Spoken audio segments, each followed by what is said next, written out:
Me.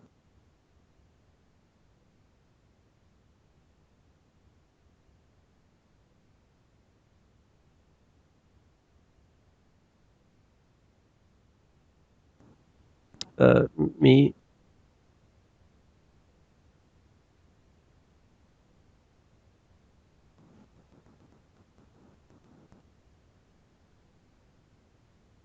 Okay. Me. Two. Two. Two.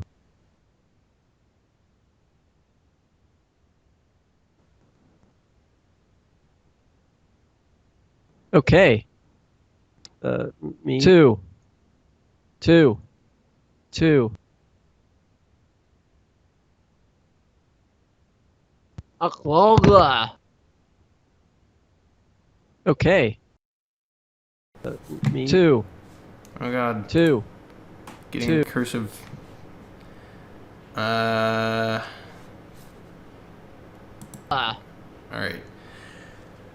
Okay. Me. Two. Let's see if I'm audible now. Getting cursive. Alright, I can hear me. Let's try one more time. Ready? Oh shit, I didn't want to close that. Ah! You ready? Hello? Yeah, okay. I'm All ready. Right. One. Two. One. Two. Try one more time. Ready? Oh shit, I didn't want to close that. Ah! Three. Dang. You ready? Hello? Yeah, okay. I'm ready. Right. One. Two. One. Two. Try one more time. Ready? Oh! Alright, we're good. That's gonna repeat on the stream. Sorry about that if anyone's watching that.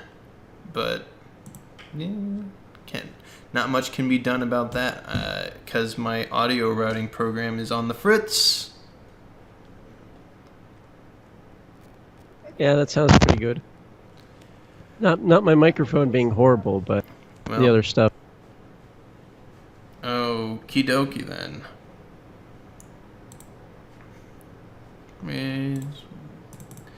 Jaguar.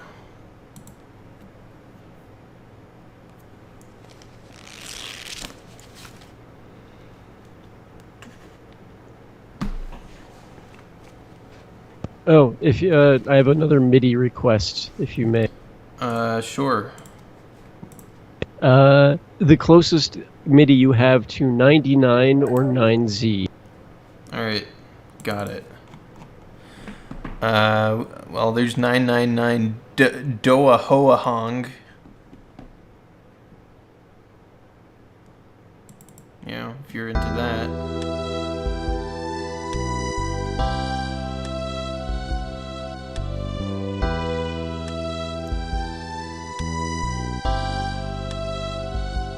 I'll take it. Yeah, alright.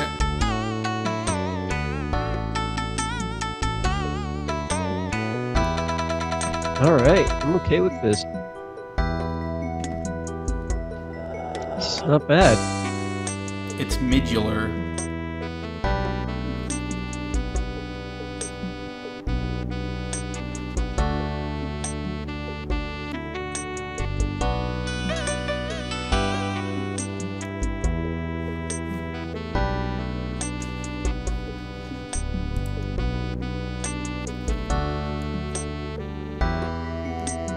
Oh, I see people are joining to watch. Excellent. It's about time. Let's give it a few more minutes, I guess. Of course. Gosh. I gotta find more midis. I mean, find more. That looks like a pretty big scroll bar. If you're in the chat and you want to request a MIDI, go for it. I'm pretty sure I have all of them. Oh man, yeah. Oh yeah. How are the audio levels now? How's the MIDI playback compared to our voices? We're still louder over the MIDI stuff, but you can hear the MIDI at least. So. All right. Everything sounds good. Okay.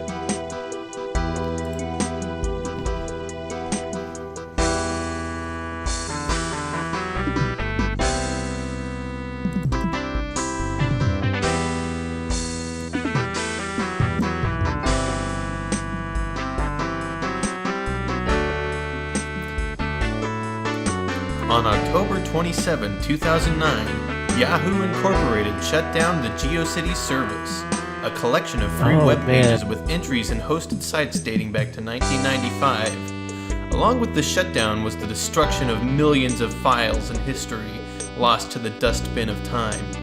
Well, except what dozens of people from around the world were desperately downloading as fast as they could.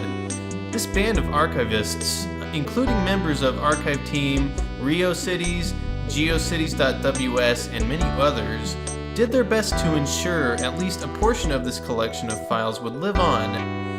This is a quick and dirty collection of MIDI files taken from the neighborhoods of GeoCities, given arbitrary unique names and sorted by first letter/character.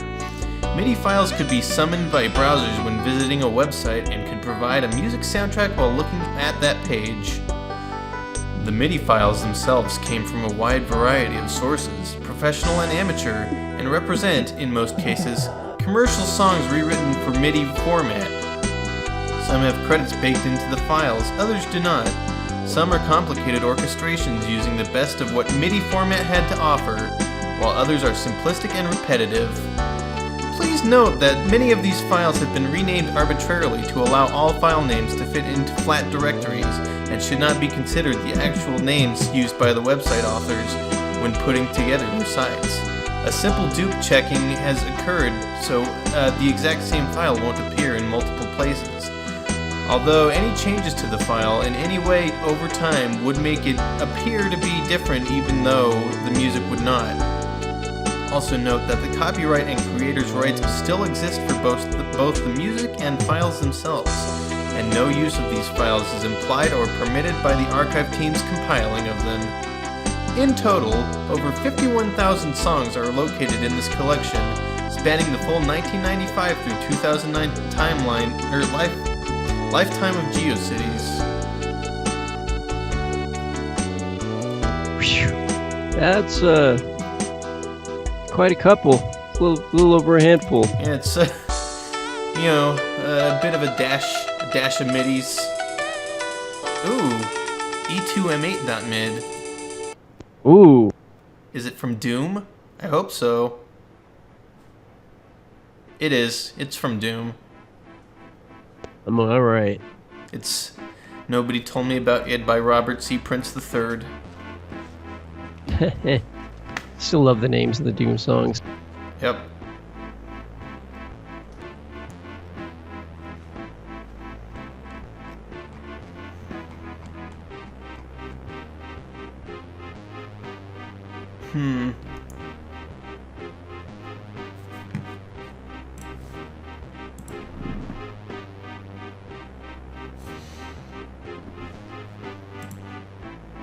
Alright, I guess we'll start this thing at 110, say. Sound good? Yeah, sounds good. Alright. Let me get Jaguar Doom up, make sure it's all ready. Jaguar.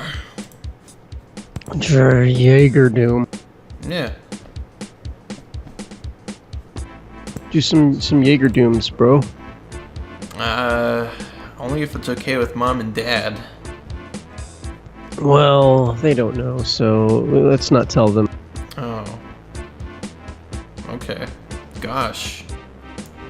Willikers even.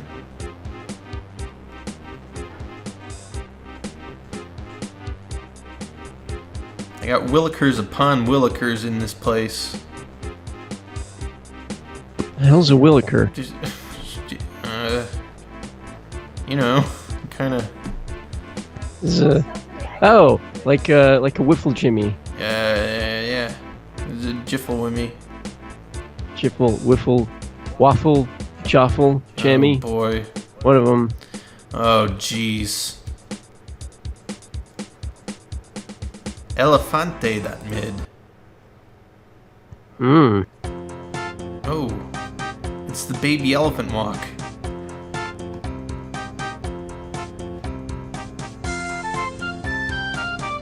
Not a bad choice.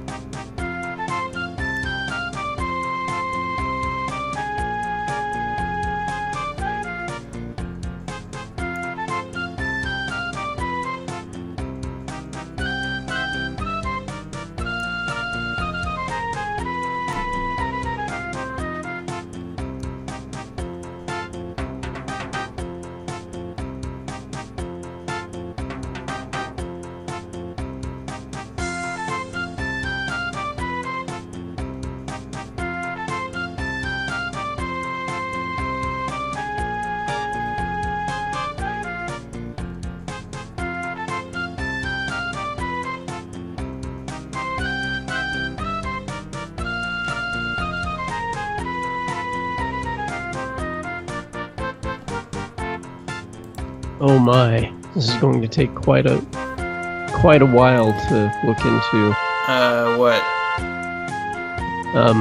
Dota just released its next major patch build, and it's not even the same Dota anymore. Oh my. War has changed. Oh god, this kind of reminds me of Heroes. Oh, yeah, it really has. Banana has changed. Oh no. I mean, yeah, if you leave it off the tree for long enough, it starts to rot, and then Oh, kind of mushy. Sometimes it dries holding out, a turns black black. banana. And yeah, it kind of falls behind the cupboard, and your dog discovers it. God. And 2 years later, starts nibbling on it, and it's like as hard as a piece of wood. Not real life experience, not at all. That reminds me of a video I still have to make. I might actually start working on that after the stream is over. Oh, nice. All right, we're starting in mere seconds. All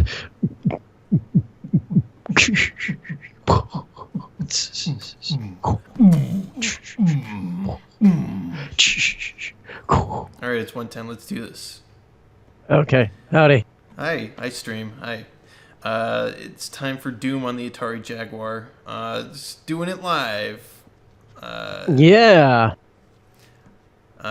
Red's feeling a bit unwell at the moment, so... I may... Well, I should have all of the medical supplies I need. No, don't worry, it's not that bad. I just have a runny nose. Alright. So, if you're ready on the video... Well, I'm at least red, but... yeah, that's already yeah. halfway there. Hey! Yeah. Okay, I'm ready. Alright, doing the live LP thing again real quick.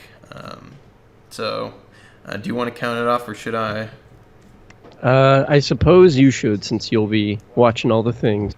You're showing them to the people, whatever. You're streaming it. Alright. Count it off, friend. On go then. 3, 2, 1, go. Welcome back, 20 Years of Doom. I'm Temin. And I'm red. Now we're going to be looking at the Atari Jaguar port for Doom. Got to get that neat little Jaguar intro in there. Just Yeah. come on. There we go. I love. Although, I gotta say, the Jaguar logo reminds me of the Mad Catz logo. Oh. So here I we think have. that might explain everything. Well, I guess. Got a fudge. And what was that noise? That was the Atari 64-bit Jaguar chip crunching out some Doom tunes. So this is this is, I believe, one of the first Doom ports, if not the first, ported by id Software themselves in '94 thereabouts. It's competently made. This is the first release to have the optimized level set created by id Software, and it also has a few of the console exclusive levels, which we'll be looking at a bit down the line. Nice. The biggest drawbacks to this are the Atari Jaguar controller. Oh, this was recorded on a real Atari Jaguar, by the way. Yeah, that thing is scary. Yeah. Don't ever show that to me again. The controller is very fat, and the demo went bad there, so they just ended it. The controller is very fat and uncomfortable. It wasn't as cumbersome to have set up as the Sega 32X, but I don't think anything will be. But yeah, the controller's huge. It's got ABC buttons on the right, D-pad on the left. Buttons don't feel very good, and it also has like a number pad on the bottom, which is useful for changing weapons on the fly, but not much else. It doesn't have shoulder buttons, so strafing's a pain. If you've ever played any Super Nintendo games on the Virtual Console using a GameCube controller, like trying to run in those, you have to kind of crab claw your finger to the Y button while your thumb does the button pressing. Yeah. If anyone knows about that, it sucks.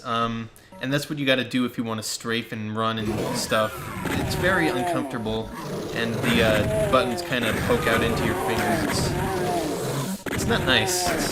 It's a bit. I can imagine. Yeah. So, real quick, I'm gonna do a brief explanation. The idea behind this stream is it's going to be part of the LP. We're gonna edit out the relevant parts to the game and put that in our LP playlist. That was supposed to happen to the 32 export, but the audio was foobar, so we're gonna redo that one. But Yeah. yeah, if you're interested in checking out the full stream, we're reading the Doom novel. We already did part of that. Oh, we finally started the game. Now, tell me if you noticed something missing. The pillars and a lot of the detail. Well, yes. That wasn't what I was aiming for, though. The HUD looks really wrong. Yeah. Just inherently. Okay. Yeah, the HUD's definitely different. There is another key feature to Doom that is not present currently. Could it be? There's no music. Yeah, you got it. So, I believe the deal with that is, Atari Jaguar was touted as this 64-bit system in an era of 16-bit consoles, but it wasn't like a, gosh, how to put it? They didn't have like 64 bits of like a 64-bit processor, I guess. It was just like four 16-bit things stacked on top of each other. Like one for music, one for sound, one for graphics, and one for Jaguar I guess. invented stacked memory. I guess. not really. It's probably way more technical than I'm describing it, but yeah, in order to get Doom to render on the Jaguar, they had to use some of the sound processor to run the graphics instead of playing music. How do you eat? So they MacGyvered this, is what you're telling me. Basically, John Carmack, he's a heck of a hacker, making the sound chip do the graphics processing. I at least I think that's what happened. I remember reading that on the old FPS thread on Something Awful. Don't know if that's true. The first game rendered in what is that medium of audio sound? You know what I'm getting at. Spectrogram? Yeah, the first Spectrogram video game. There you go. Or it's along the lines of that, like the Sound Vision Visor in Metroid Prime. Sure. Something like that. Yeah. So yeah, gonna clean up some secrets before we discover where the music went. There is music. It just went somewhere. It's a bit strange. What? Wait, what do you mean? You'll see. Like it packed its bags and. Yeah, it packed its bags and shifted on elsewhere. Just giving it. I have a feeling I'm not gonna like this. All right. There's the music. Oh. They couldn't have it going while the game was rendering, so they put it at the end of the levels. Right. Okay. Just let's continue to include this full MIDI song, but only during the intermission screen that you're going to be at for a number of seconds. Yeah, it's perfect. Yeah. Oh gosh. So if you want Doom music, probably get your own MIDIs for this one because we're not providing them. That's for sure. Nope. I mean, we could totally do that and be nice, but it would ruin the experience. Yeah, it wouldn't be legit. Right? Alright, I think that's all I have on the Jaguar port for now, so unless you want to add something, I think it's time to read some Doom novels. Well, it seems to be running better than the 32X version. Oh, definitely, yes. Significantly so. Yeah, they got actual frame rates. I don't think it quite reaches the PC version's 35 FPS, but, it's better than the 32X's like 5, so. It's serviceable, and that's what counts for a port, right? It works. The one standard that has never changed in these long 20 years is if it's serviceable, you can sell it. God, it's back in the day when they actually had to optimize the console ports for the consoles rather than just porting the console ports to PC. Right? Oh yeah, PCs are way stronger. They can deal with it. Don't change anything. Just make it work. Sheesh. What a time to be alive. Right? Oh, Not even know what we had. more grass So, on yo. Phobos, by the way. Still love that. It's great. That is they've come really far with their terraforming. All right. Oh goodness, Yeah. a bit of slowdown out here. Well, it's they got a lot of walls to render out here. I guess it's just a very long draw distance. It's probably what's Yeah. slowing it down. Yeah, So- that's yeah. Yeah, none of these console ports are perfect. Basically, all of them in the 90s have some form of slowdown. So, PC version's still the best. Eh. But, you know, Yep, whatever. Alright, it so is what it is. I believe we don't have any new content in this for quite a while, so it's time to read. All right. Do you have your copy of Knee Deep in the Dead up? Goodness. I have it somewhere, I think. Alright, well, just a quick recap of the first 4 chapters. John Flynn Taggart Doom, he was in some Middle Eastern country where he was ordered to kill civilians. He punched out his commanding officer. He got sent to Mars for being a bad boy, and he got as far as the toxic zigzag bridge on E1M1 and encountered his first imp. That's about where we are. Also, all the zombies smell like lemons. It's a bit strange. I don't understand that, but... Lemons. Yeah, that's the rotten lemons specifically. Sour He lemons. hates rotten lemons. It was sour Oh, lemons. right. They had to differentiate from the sweet lemons. Oh, that's right. Yeah. Alright, so chapter 5. He's staring at the Doom Imp. That's where it left off. Okay. I do still have my Knee Deep in the Dead. Alright.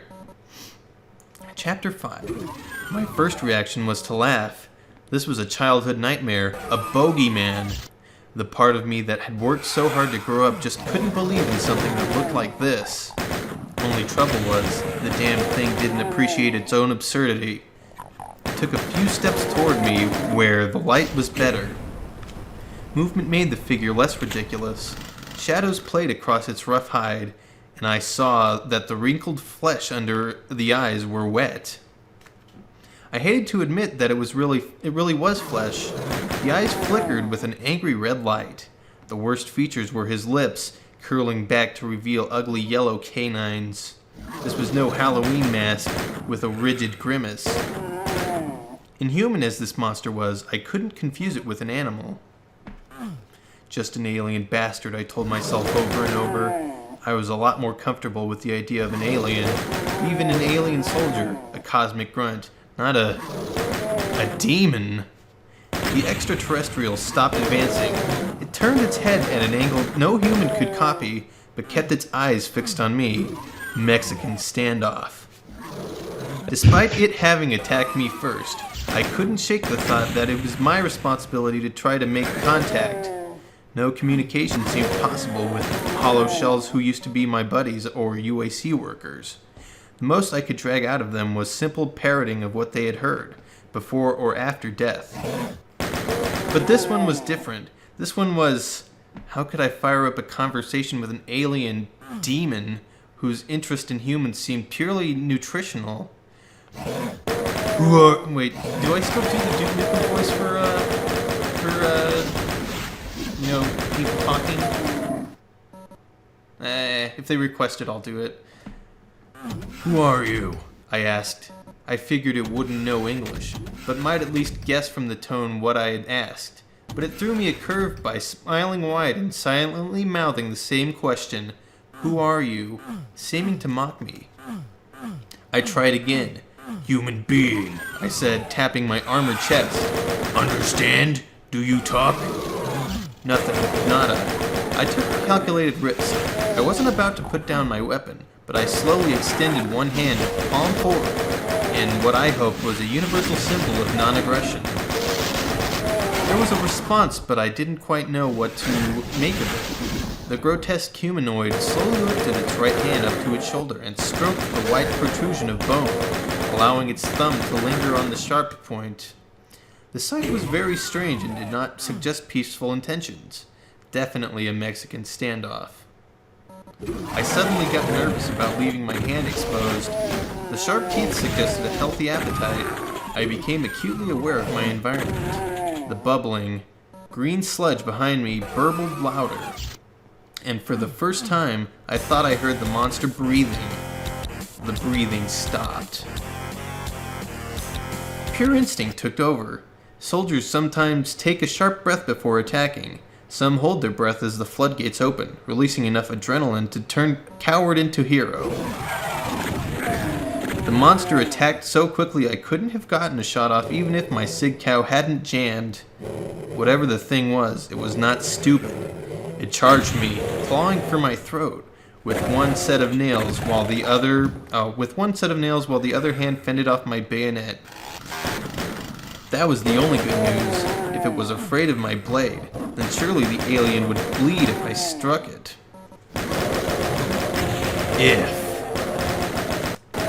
I stopped pushing and suddenly pulled with the monster. Instead of against it, Hold on, let me reread that. I stopped pushing and suddenly pulled with the monster instead of against it. I fell backward, and 400 pounds of leathery skin and iron muscle dropped on top of me, and right onto my bayonet.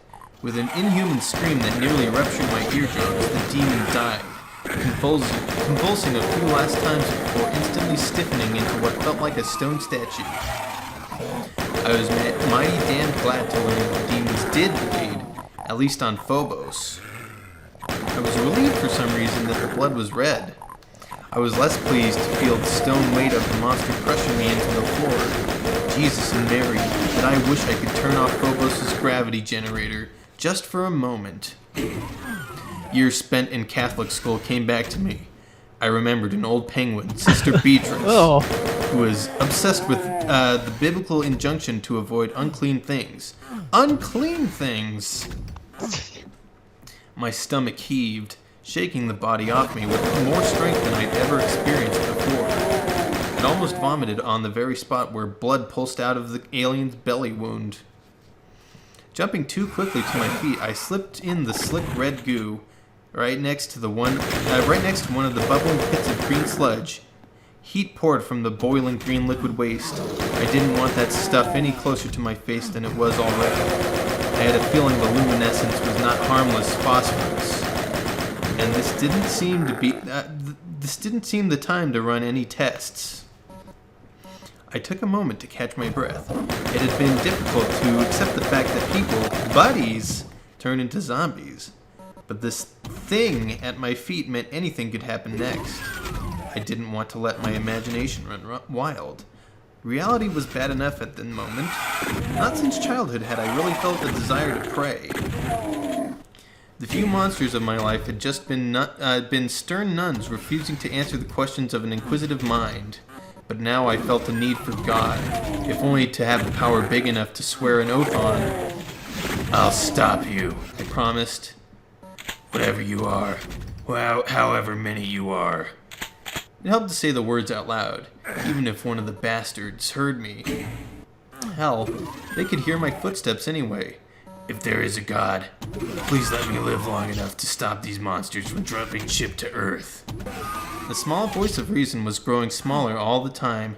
Scientific knowledge, physical law, like the song says, biggest lie you ever saw.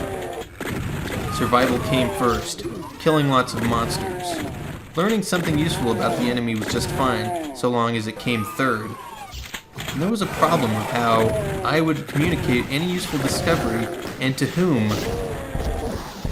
Ahead were the remains of yet another smashed radio. A human hand still touched the controls. The hand was not attached to an arm. The best explanation was that the body probably lay dissolving at the bottom of the pool of green slime. Making my way out of the section seemed the most important move for all three goals. If only to get away from the hot green liquid. The monster had thrown me off. I couldn't help imagining the creature from the Black Lagoon or Green Lagoon waiting at the bottom of every toxic pool. If I could meet one two-legged nightmare, I could meet more, and I don't just mean more like the ones I'd already fought. There could be worse things, anything. What were the laws for monsters? Thoughts of horrors crawling around on the bottom of radioactive sludge pools gave way to even more unlikely scenarios. How about creatures that couldn't exist outside the domes in airless space?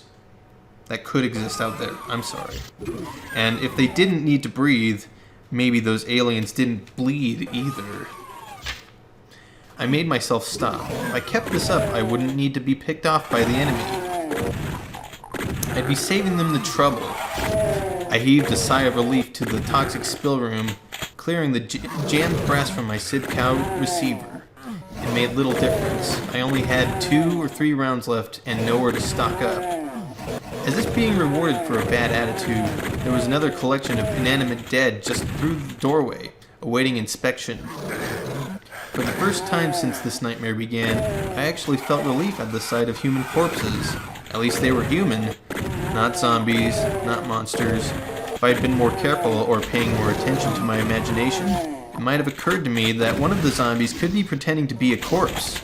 But somewhere in the back of my brain, I had already figured out that the zombies were no-brainers. They weren't about to pull tricks. There was something very reassuring about thinking about things that weren't possible, or at least not very probable. Sure beat the hell out of imagining super monsters that could do anything.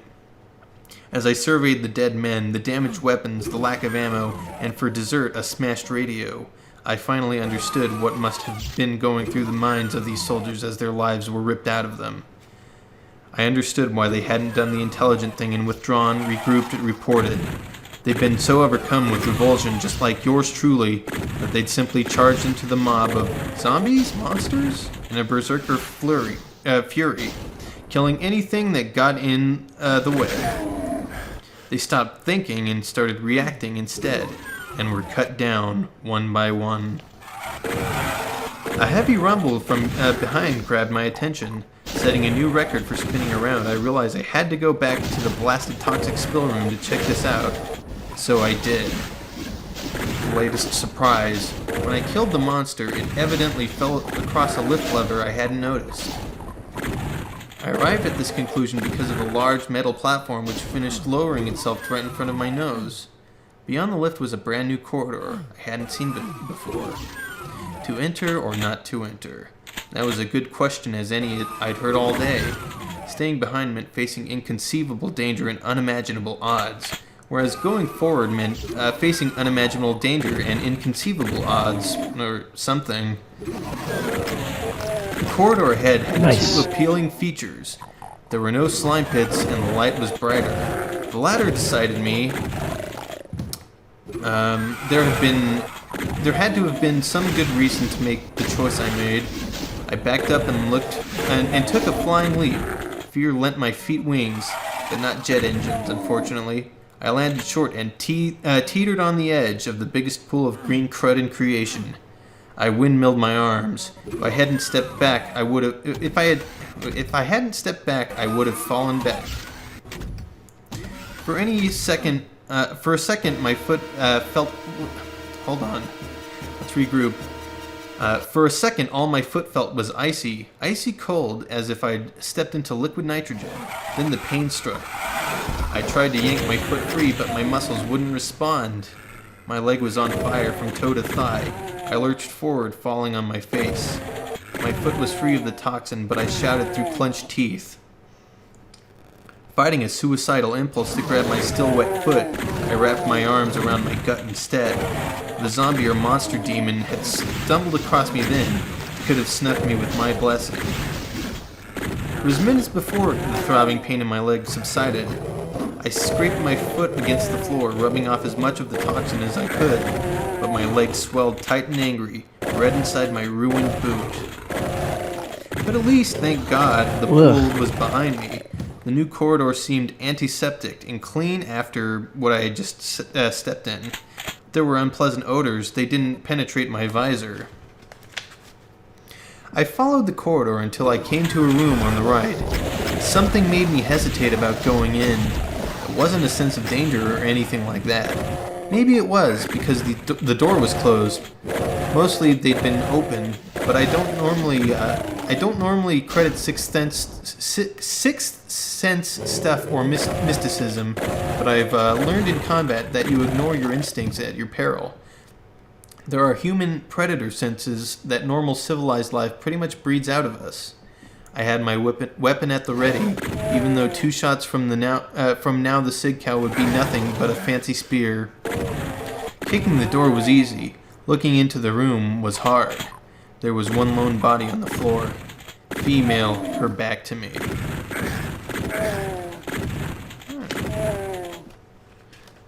Short chapters. I forgot about that. Oh? Yeah, we're in chapter 6. Oh, wow. Okay. For a cold gut second, I thought she might be Arlene. The impression lasted only a few seconds, and I saw it. It was Tige Dude Dardier. We fought together pretty close in Kafiristan, and you recognize a buddy from behind, especially females in a crack fighting unit. Her face was unmarked, still cute, but still a little girl with red hair who had a big surprise for any man who thought she was easy pickings. I wondered if a monster or zombie had gotten her. The ugly wound was in her stomach. There was something funny about her posture. She lay as if she had a secret. I stared for a moment, coaxing her dead body to talk to me. Then I figured it out. Dudette was lying on top of something, shielding it from dry zombie eyes. I touched her gently, then gingerly slipped over her corpse. Dude Dardier was lying on top of her pump-action riot gun I'd been wishing for earlier. Her death, day present for yours truly. I felt like a ghoul, but feelings were a luxury. With a shotgun in my arsenal, my survival rating took a big leap up the charts. Oh boy. I checked the bore and found no obstructions. There were plenty of shells in the bandolier around her body. I thanked Dudette for being a Marine to the end. Semper Fi, Mac. Back in the corridor, I found remains of a map on the wall. The bad guys evidently followed a plan proven by destroyed radio gear and vandalized wall maps. But this time, there was just enough left of the map to figure out the basic direction toward the lift, which I prayed was still working. Being properly armed did wonders for my psychology. I decided myself I would do well to generate a tactical plan. There was no north or south on Phobos, but I oriented myself along the facility's major axis. Getting to the nuclear plant was the next logical move. It had the largest concentration of equipment, and perhaps even an untrained engineer like me could jerry-rig some gear into a working radio. I found the lift without further molestation. Naturally, it was broken, shot to hell, the hydraulics leaked away from the numerous gunshot holes, but the manual escape hatch still worked. Placing myself back into a narrow, confined space was about as appealing as it sounded, and my damned imagination started bugging me again at precisely the moment duty called. My imagination was not very patriotic. It needed 6 weeks of boot camp. There was a very dim light in the shack, very, very dim. Every square foot of the base was supposed to be constantly lit, bright as day, except for the barracks. Someone in charge must have been mugged by a flashlight when he was a kid and wanted nothing more to do with them. Maybe I shouldn't have complained. Light was light. As I climbed down the long shaft, it occurred to me to think about something cheerful, a silver lining that must exist somewhere in these storm clouds. There had to be something. And there was. I hadn't found Arlene's body yet, and so long as I didn't know what happened to her, there was hope. I figured the nuclear plant must be at least 6 stories down. Just keep climbing. That's all I could do. Climb. Hope. Watch out for demons. Real simple. I preferred thinking about Arlene. I remembered the day she showed up from Paris Island and joined the real Corps, the Fighting Corps. I looked up from monkeying with the sticky belt advance on a .60 caliber auto-stabilized, and I saw a brutal babe in camis, spats webbing and sporting a newly shaved high and tight. Period. Okay, that's alright. Catching her eye told me all I had to know. She knew what she was doing, alright. the chorus protective of its haircut, flat on top but shaved on the sides. We're talking a sign of distinction, a challenge thrown at every other service. God help the Navy, Army, or Space Force puke who shows up on one of our bases in a high and tide. What happens afterward is why God made captains mast.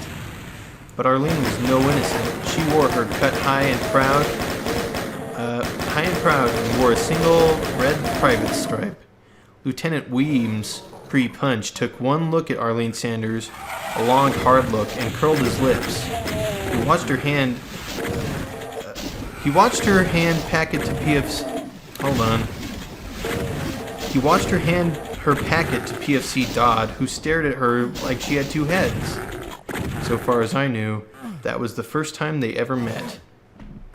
They who were destined for, well, not love exactly, extreme lust-like. After about a year of ignoring him with all her might, then another 6 months of despising him, she shamefacedly confessed to me that she'd spent the night in his flat.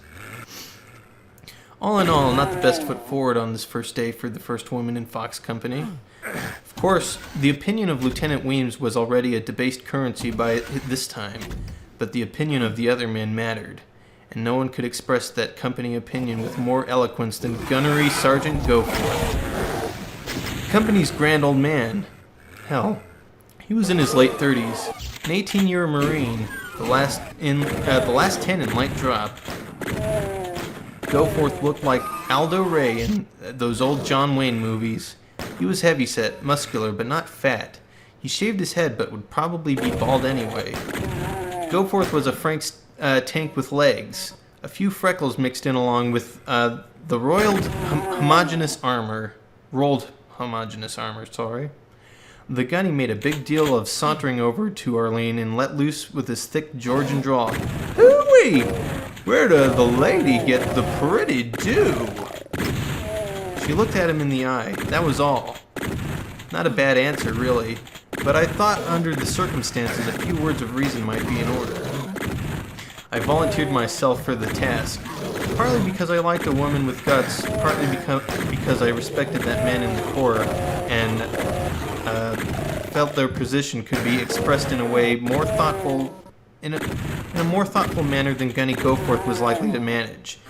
But mainly I spoke up because at some deep level I hate all the rules, symbols, rituals, fighting words, gang colors, routines, decorations, medals, trophies, badges. Can I interrupt real quick? Sorry. No aces. Well, I guess technically we are. We're reading the Doom novelization. Enjoy. Yeah. And anything else to suggest one human being is taken more seriously than another in a given situation simply on the basis of plumage. Besides, I was making no headway with the damn 60 cal. I was sitting on the mess hall table and felt very much above it all as I said, "Private, a high and tight is not a fashion statement. You gotta earn it." That seemed like a nice icebreaker. She must have agreed because she spoke to me, not Goforth. "I'm as much a Marine as the next man," she said, glancing at me before returning to her steady attention back to the gunny. The first retort that crossed my mind was to take a big bite of the red apple that happened to be in my hand. The longer it took to chew and swallow the piece of apple, the more profound would be my clever rejoinder, it seemed to me. So I did, and Goforth took a step closer to Arlene, deliberately breaking her space. Arlene stood her ground, not budging an inch. In between bites of the apple, I thought I would essay another arbitration. "You know," I essayed, "a high and tight is not a mil-spec for ladies." It's not regulation for men either," she shot back. There was no arguing with that, but there was plenty of apple left to crunch. Gunny Goforth didn't have an apple. Any Marine who wears that do," he said, "sure as hell's gonna Missy. Earn it, Missy." I thought Missy was a bit much. Arlene Sanders leaned forward into his space, close enough to kiss him or bite off his round knob of a nose. Instead, she said two words. "You're on." Goforth was just as stubborn. He was native to Georgia, but might as well have been from Missouri. Even when it came to matters of proof, every Marine is a rifleman first, he said. If you want to spot that thing, Missy, then you'd best pick up your cute little buns and follow me to the rifle range. She gave him a curt nod. Challenge accepted. Challenge accepted. They started to leave. Then Goforth noted my juicy red apple, which had tasted much better than the discussion as far as I was concerned. Hey, Fly, he said, how's about grabbing that sack of apples? As I hoisted the apples and made tracks, I can honestly say I didn't have a clue what old Goforth was up to. The range was a short walk. Every man who had been present for the exchange of words followed along. No one wanted to miss entertainment of this high caliber, no pun intended. Goforth walked on over to Arlene and said, Private, you need a whole helping of guts to wear that do. Takes more than just a steady rifle hand that'll do. At least he didn't call her Missy this time. Holding up his hand, palm toward me, he shouted, Fly, toss me one of those apples. Y'all watch a history lesson. Now that I finally had the idea, I was none too happy. But Arlene just smiled. Little thin smile. I think she guessed what the gun... Wait, what? What the gun was scheming, sorry. I slapped the apple into the gunnery sergeant's paw. He casually tossed and caught it a few times, and asked Arlene, You like history, little lady? He was laying the accent on so thick I could barely understand him. Let me guess, she said with a thick grin. You like William Tell. Goforth looked crestfallen that she had outguessed him, stealing some wind with his sails. But if verbal teasing wouldn't do the job, he was more than ready to push this thing on to the real thing. I could see it in his face. There was no humor left. When I had first joined Fox Company, Goforth went out of his way to make me feel welcome. About the worst he did was to tag me with the nickname Fly. He didn't bag on me the way he was doing to Arlene. He gestured to Dodd to bring over the artillery, and Dodd brought a 30-99 bolt action sniper rifle, top of the line. Goforth flashed Arlene a big soapy grin, but she held her ground. It made me wonder, not just about the gun, but the other guys who had leered and chuckled unpleasantly. Plenty of men are solid guys, decent fathers and husbands, but revert to wolfmen when converted by physical prowess in a woman.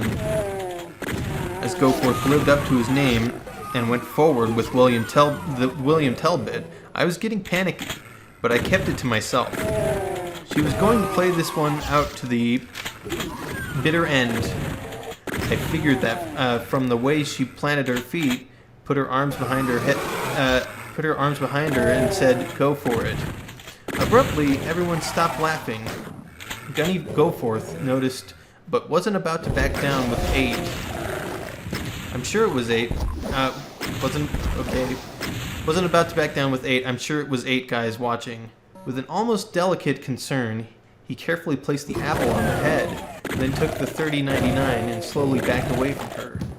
He aimed just as carefully and said in a voice that had lost all the sarcasm, Last chance, honey. I thought honey sounded better than Missy. Arlene didn't move, but I could see that she was trembling ever so slightly beneath her bravado. I sure as hell didn't blame her. Goforth took a deep breath and said, All right, darling. I suggest the strongest terms that you don't flinch none. I was the one who jumped when he squeezed off a shot, and damned if the apple didn't split perfectly down the middle, each half falling on either side of her head. Everybody let out a breath and a ragged cheer erupted. Way to go, Gunny, one man said. Fox Company, Ichiban, said another. We'd forgotten one of them. We'd forgotten that Arlene had put her skull on the line. The drama wasn't over until she said it was. As Goforth basked in the moment of glory, the boys all praising him, Arlene walked toward him. Her hands were behind her back, and she was smiling sweetly. I saw what she was carrying before the gun did. She held an apple up until he saw it. Then she tossed it to him. Silence again. Nobody moved. Then, just as smoothly as you please, Arlene Sanders picked up the $30.99 from the table, staring expectantly at Goforth and cocking one of her eyebrows. I never doubted what Goforth would do. His basic sense of fair play could be counted on, and he had guts. And he had guts. Sorry. He wasn't about to lose his men's respect. Not Goforth. So in other words, the old-time baseball player, it was deja vu all over again. He put the apple on his head, his icy eyes boring into Arlene's. She watched him just as intently. No lovers were ever more focused on one another. She cocked and raised the rifle, which wasn't even fitted with a scope, just iron sights. A few of the men backed farther away from the cone of fire surrounding the gunnery sergeant. That pissed me off, so I deliberately took a few steps closer to the duel. Something about this girl inspired confidence that she was no more likely to blow away a spectator than the gunnery sergeant. Goforth had his own concerns. If you have to miss, he said so softly it didn't even sound like him, please to make it high. He smiled with an effort. The request seemed reasonable enough. Arlene said nothing. She lifted the rifle nice and slow. She didn't make us wait. She pounded out a shot, and then the apple was blown off Goforth's head. Corporal Stout ran over and picked it up. It was still mostly in one piece, but there was a gratifying furrow a little high off the center. After a long moment during which no one said a word, Goforth walked up to Arlene Sanders. Putting hands on his hips, he made a big show of inspecting her high and tight, while we all held our breath. Goforth bent down, examined her right side, left side, back, front, then looked her evenly in the eye, winked and nodded. "It's you, Hobbit," he said. And I was pretty damn sure he wouldn't be calling her Missy again. She didn't miss, you see. Some of the boys took to calling her Will, though. I gotta get some water, man. Yeah, go for it. Yep, BRB.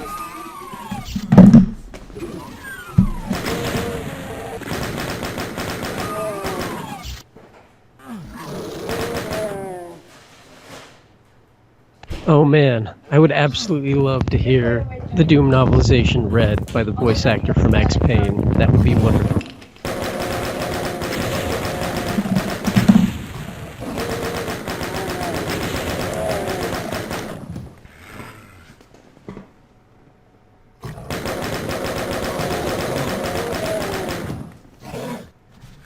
Alright, I'm back.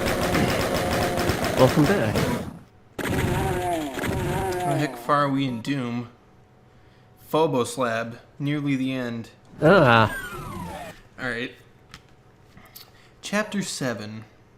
The odds against Arlene's survival in this hellish maelstrom were astronomical, but then, so they were against mine. Hope that she might have made it kept me going. Fury at the thought of her death spurred me to action. Maybe just when I was running out of steam, the need for revenge would inspire yours truly. As if to test my newfound resolve, Phobos threw more at me. Glancing down, I saw that the access shaft did not descend the full 6 stories required to reach the nuclear plant. The ladder ended a few ragged shreds of metal. The ladder ended in a few ragged shreds of metal.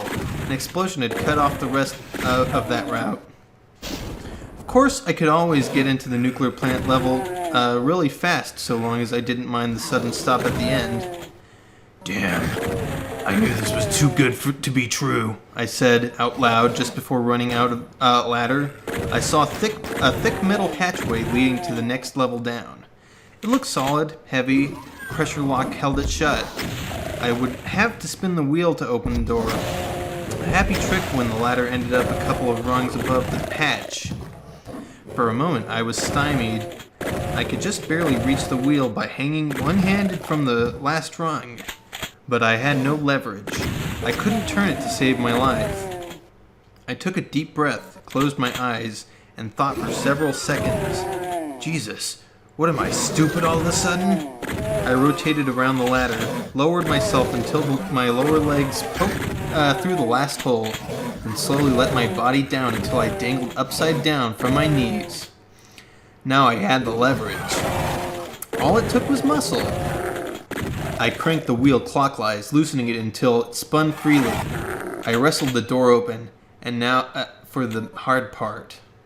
Holding tight to the wheel of the now open door, I straightened my legs, dropping heavily as the wheel spun. I clung to it grimly, swinging back and forth until I finally stopped swinging. I edged around the door, caught the corresponding wheel on the inside, and swung myself up and into the shaft. I lost nothing but any desire I might have had to take my name to heart and become a human fly as a career path. The access shaft led me into a tunnel where the light was crappy again, flickering on and off like some sicko nightclub. It was tall enough to stand, and I did. After 5 meters, I decided this was the weirdest stretch of architecture yet. The light was lousy, but it was good enough to make out the walls, plain and gray with an oddly rough-hewn surface, as if hacked out by the rock with a magic axe. Large, rectangular designs everywhere gave the feeling of a colossal cemetery. More than anything else, the strong impression of something truly ancient and evil permeated the narrow corridor, alien, and yet familiar somehow. It was as if I had been cast inside the oldest labyrinth in the universe and would spend the rest of my life trying to find my way through the maze. Damn, imagination was acting up again. Memory was better, at least. At least it gave me something to hold on to. A link to the past. A better past. Then I saw old Gunnery Sergeant Goforth walking down a corridor in my direction. The failing light made it difficult to make out the skin tones, but the smooth, purposeful way he walked made me think he couldn't be a zombie. It was Gunny Goforth, and he was alive. "Gunny!" I shouted, ecstatic to have finally found another live one on this nightmare. He didn't answer. My God, that should have told me something. He raised his old 30-99 and aimed it right at my chest. I threw myself to the floor just as the bullets seared over my head. "Damn you to hell!" I shouted. I can't make up my mind on Doomguy's voice. I shouted, outraged that the universe had decided to foist a new, improved zombie on me. Too late. I'm sure he already was, and me with him. This new horror seemed even more unfair than that crazy brown monster with the spikes. I'd settled into a nice, predictable pattern about what to do with zombies. No fair changing the rules now. Hey Gunny, you're still a pal. He marched straight for me, no deviations, no ducking, no turning sideways to make a more difficult target. An obliging guy in his way. Of course, he was working the bolt on his sniper rifle, trying to blow my head from Phobos back to Earth. I didn't just lie on the floor waiting for that unacceptable outcome. I had plans of my own. In life, Gunny Goforth could shoot. Hell, he could shoot the apple off a young Marine's head. In death, he'd shot better than all the other zombies, and he blinked. I rolled back and forth, waiting until he was 10 meters away. Then I shouldered the riot gun and squeezed. It was the biggest mess I'd made on this godforsaken rock of a moon so far. The splatter was sort of an artistic statement, but I must have gotten something in my eye. I kept blinking, but it wouldn't go away. Somebody was laughing, sort of a crazy, whacked-out cackle. "Shut up!" I screamed at the jokester, wiping my cheeks. The laughter stopped, and only then did I realize the mirth was a courtesy of a poor jarhead named Fly. This was no good. I had to get a handle on the situation. Running multiplication tables in my head helped me chill while I scavenged Goforth's pack for ammo. My breathing slowed to something sane, and my heartbeat took a licking but kept on ticking. In fact, I was so calm I barely blinked when a whirring metallic skull sailed past my head. This time I was sure my imagination was off on a wild toot. I'd never done hallucinogens as a kid, and it just wasn't fair for my imagination to suggest a giant white skull had gone flying past, on its way to the demonic head shop, no doubt. So I made a deal with my imagination. If it didn't throw any more Halloween balloons at me, I'd give it a break when it wanted to go traipsing down memory lane. I can be fair.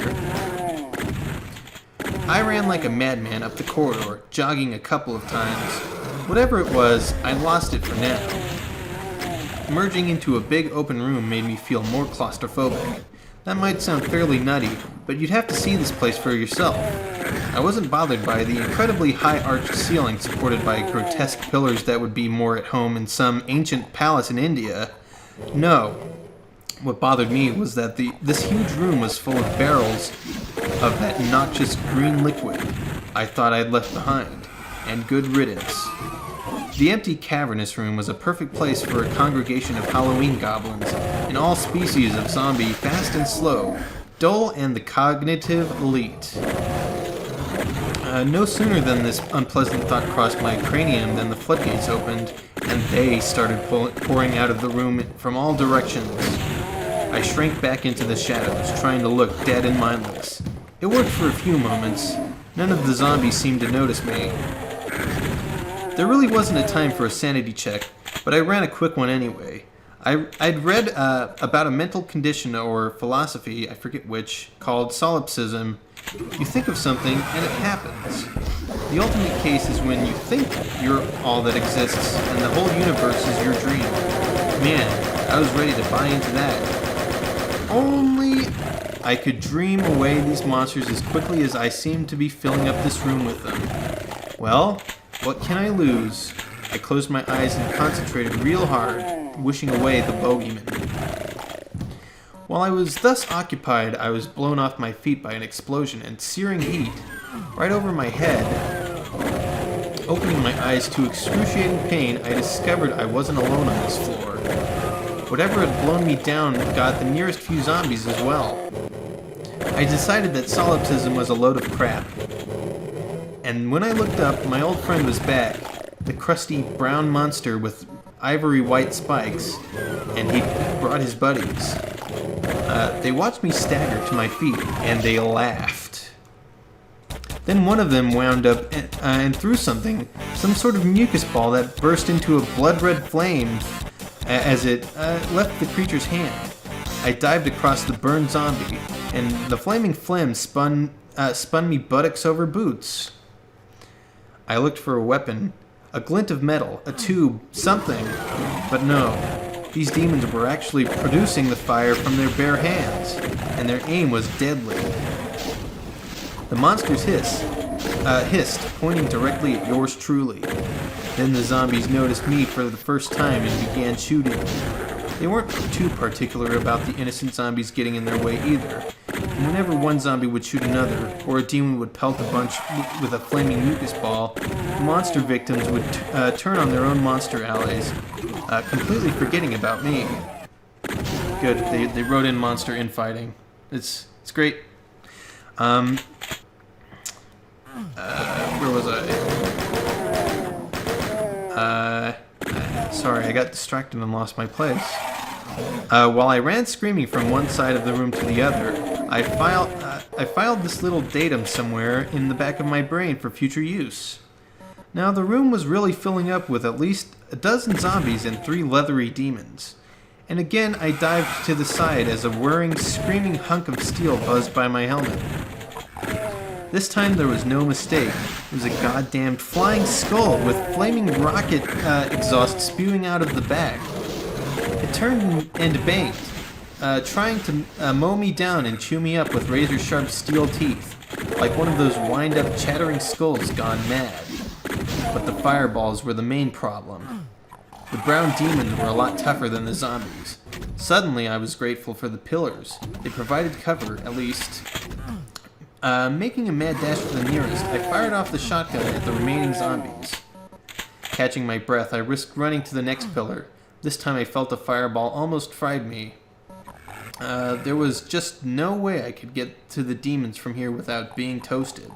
And the shotgun range was too short to pop them where I crouched.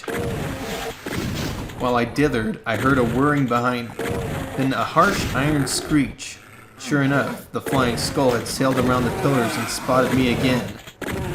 I can take care of you at least, you FX reject.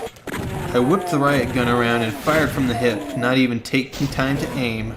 It was the biggest mistake of my life. The little bugger skittered out of the way. I tried to track as I fired, and I propped up one of those toxic barrels instead. It exploded with a terrific concussion, kicking me in the body armor like a mule and tearing off a chunk of my Kevlar vest. The skull vanished in a spray of metal gears and exploding JP5. Almost immediately, my bruised eardrums were assaulted by another explosion, then another, and a fourth. 5 or 6 more barrels touched off in rapid succession. All I could think was, thank God I was on the other side of the pillar. An acrid cloud of blue smoke swirled around the walls and floor, residue from the explosive oxidation of the toxic goo. Gasping, I peeked around the pillar at a scene of astonishing carnage. Zombies and demons alike had been torn to shreds, and strips of gray flesh, their parts mingling in a hellish... whoa. That's a mouthful. Mulligatawny. Oof. Yikes. The stench of 1,000 sour oh, the lemons are back. The stench of 1,000 sour lemons permeated the room, even driving out the horrible burning smell of the toxic fumes. Jesus, I thought. I hope the camera's got that shot. I climbed shakily to my feet and padded toward the door, chastened by the awesome destructive power in those 40-gallon drums. At the edge of the room, I found the only other survivor. The demon crawled along the ground with its hands, one leg blown entirely off and the other twisted into a crazy angle. It leaked yellow pus, globules that burst into flame as soon as they dripped off the monster's body. I leveled my shotgun at its head. Die, you dumb animal, I said with a smile. Animal, repeated the demon. No, I paused. Startled, I didn't know they could talk. You're right, I prodded. At least animals kill you clean or leave you alone. And it twisted its head all the way around to stare up at me while lying belly down on the floor. My stomach turned at the sight. You are animals when we fix planet. I curled my lip, but my heart leaped. Which planet was that? Mars? Or did the aliens' plan include Earth? We'll mow you down. Oh, wait. Who's talking here? We'll mow you down as fast as you bubble up out of the sewers, you piece of filth. The alien monster laughed, opening its mouth wide enough to swallow a man's head. We throw rocks. Big rocks. The image was ludicrous, but I got a premonitory, there we go, shudder. Somehow I guessed the emphasis was on the word big. Oh boy. My throat's running dry, man. Yeah, you want me to take over at some point? Sure. Do you mind doing the next one? Yeah, I'll try without sneezing too much. I just had a bad fit, but it seems to have passed.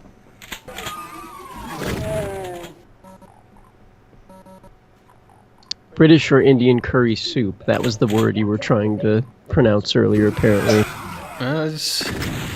Yeah, it was quite a mouthful. Mulligatawny. Oh.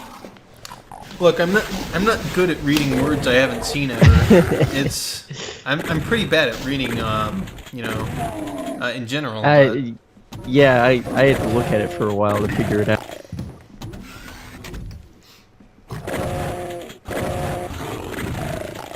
Okay. Oh, do you want me to pick up now?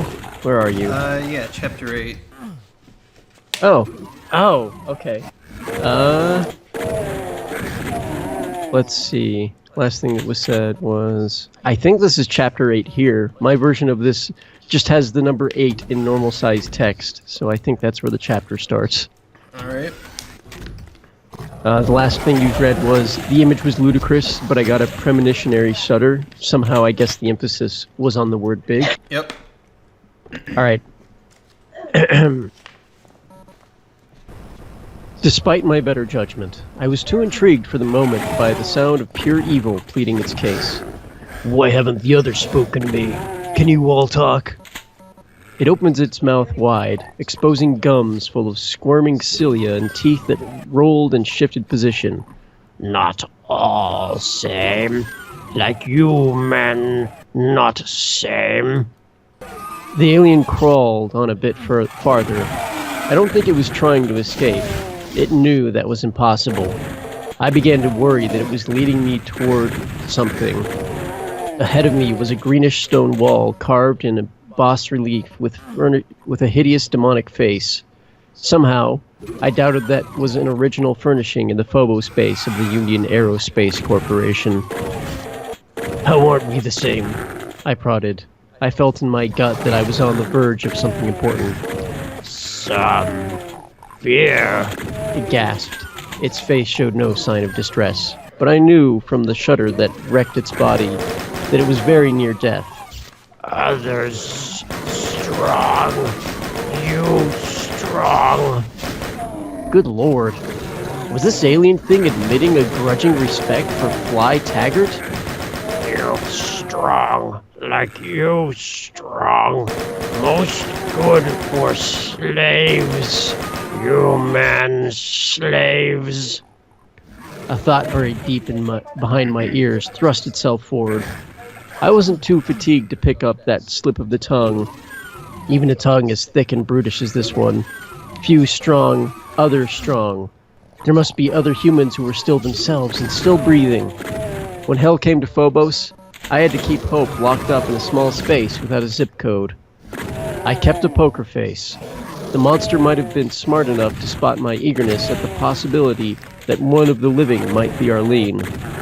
Any human survivor would change the Phobos situation dramatically. Food and water were minor problems, but I could only operate so long without sleep. With no one to stand guard, giving in to exhaustion was suicide. But I couldn't keep going forever, and if I couldn't rest, all the ammo in the solar system would not save me. I'm touched by your concern for my survival, I said. Deal, he unexpectedly offered, ignoring the sarcasm. You live. You work. You help. What?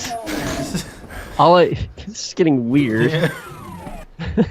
All I had to do was work with the alien invaders and help them conquer the human race, and they might graciously allow me to live as a slave.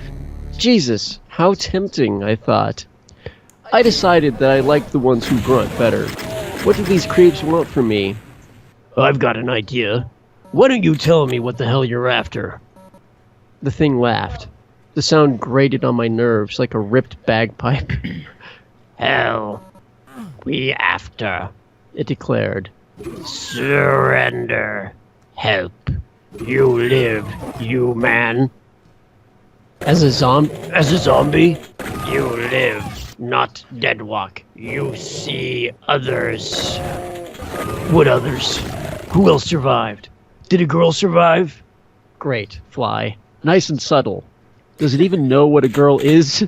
Does it care? You help. You see others. I stared down at the loathsome thing. I knew I had gotten all the intel from it that I could. Let me answer, I said at last, louder than mere words can do. Tell me if this is tough enough. Without another thought, I pointed the shotgun at the monster's upper chest and pumped a round at it point-blank range. The alien jerked, then amazingly, stared up at me, still alive by a thread. The alien grimaced, facial muscles finally growing rigid. Then, for a moment, it relaxed. We could eat anybody once, It declared. Then it stopped moving. Even the cilia in its mouth stood up straight and froze. The demon was dead. After catching my breath, I started getting angry. It was one thing to fight a human enemy, but battling malignant demons? Every time I killed one of these humanoid things, I felt like doing 100 more. That might be the only good to come out of this latest encounter. Give no quarter and kill. Kill. Kill. Kind of reassuring to learn that all the Marine training hadn't gone to waste. Of course, the rational portion of my brain still made plans. I wanted to climb down and out of this hangar and reach my next objective, the nuclear plant. The plant was the most dangerous item to fall into enemy hands. Better it should fall into my hands. Making one last circuit of the zombie bodies, I scavenged for blessed ammunition. I'd have killed for a decent backpack. Come to think of it, that's probably how I would have to get one. I was running out of pockets for the ammo. So, how to get out of the hangar? My playmates found their way in. All I had to do was reverse the process. First thing was to hug the wall and make a nice, slow circuit of the big, ugly room. The damned monsters bothered me a lot less than the architecture changing on me. I'd never been in Phobos base before, but I talked to the guys down on Mars who knew these installations. There was no way this place hadn't undergone a change as bugnut crazy as the demonic characters themselves. And what made that more upsetting than the monsters was the idea that the floor you walked on, the wall you brushed against, the damn place could turn on you and become something else. Like a cartoon world that suddenly turns everything into rubber. Except you. If this kept up, yours truly was going to place his imagination on short rotations.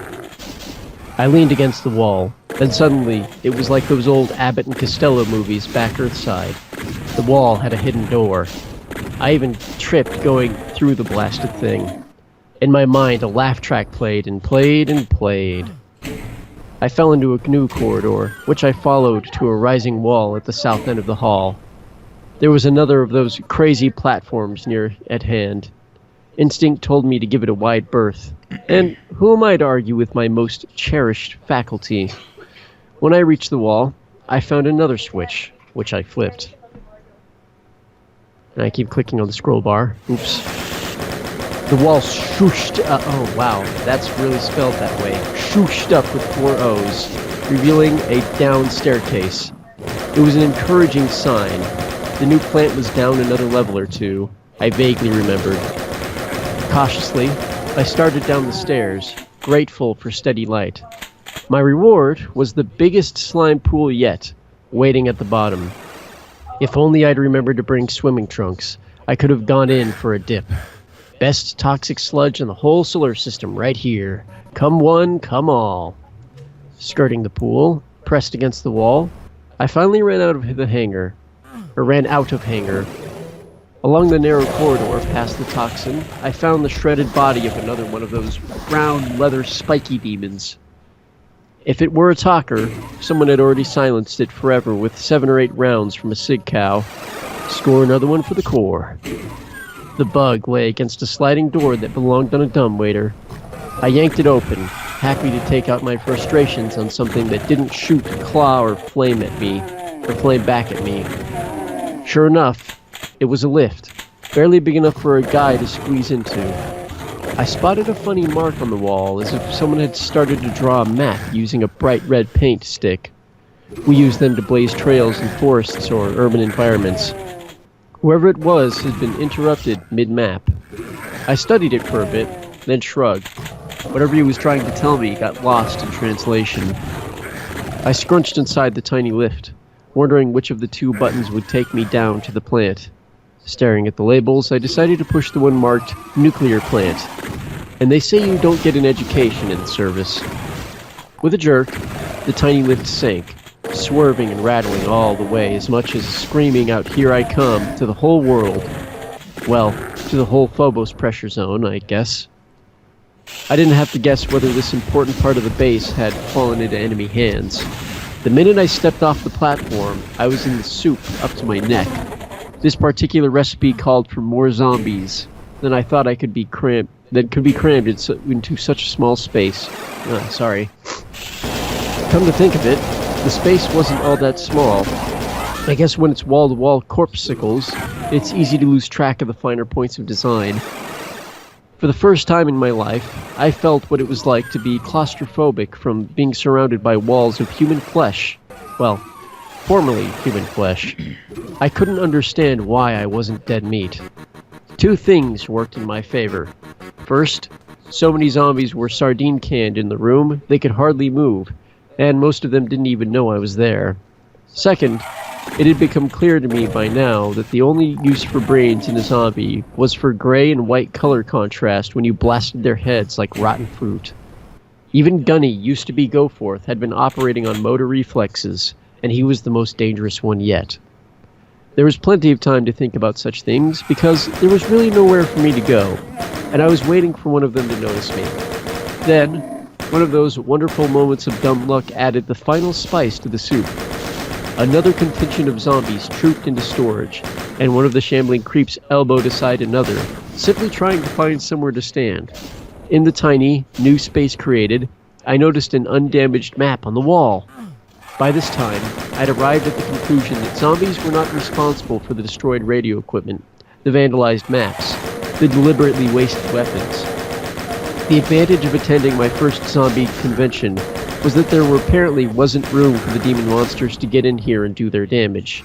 The space was being used for zombie storage. Trying to look dead on my feet, not difficult, I shambled a few meters to where I could get a better view of the map. It was a full schematic of the entire station seen from the side. Unfortunately, it didn't include overhead views for each level, but at least I could see how far down the station went. My god, it even had a "You are here" arrow. I was indeed at the nuclear plant level. Above me was the hangar, while still below were the toxin refinery. Didn't that sound appetizing? Command and control, the labs, central processing, and MIS. Jesus. Only 6 more levels to clear. I was afraid it would be 30. Ugh. Funny how I was seeing triggered memories of malls and shoppers.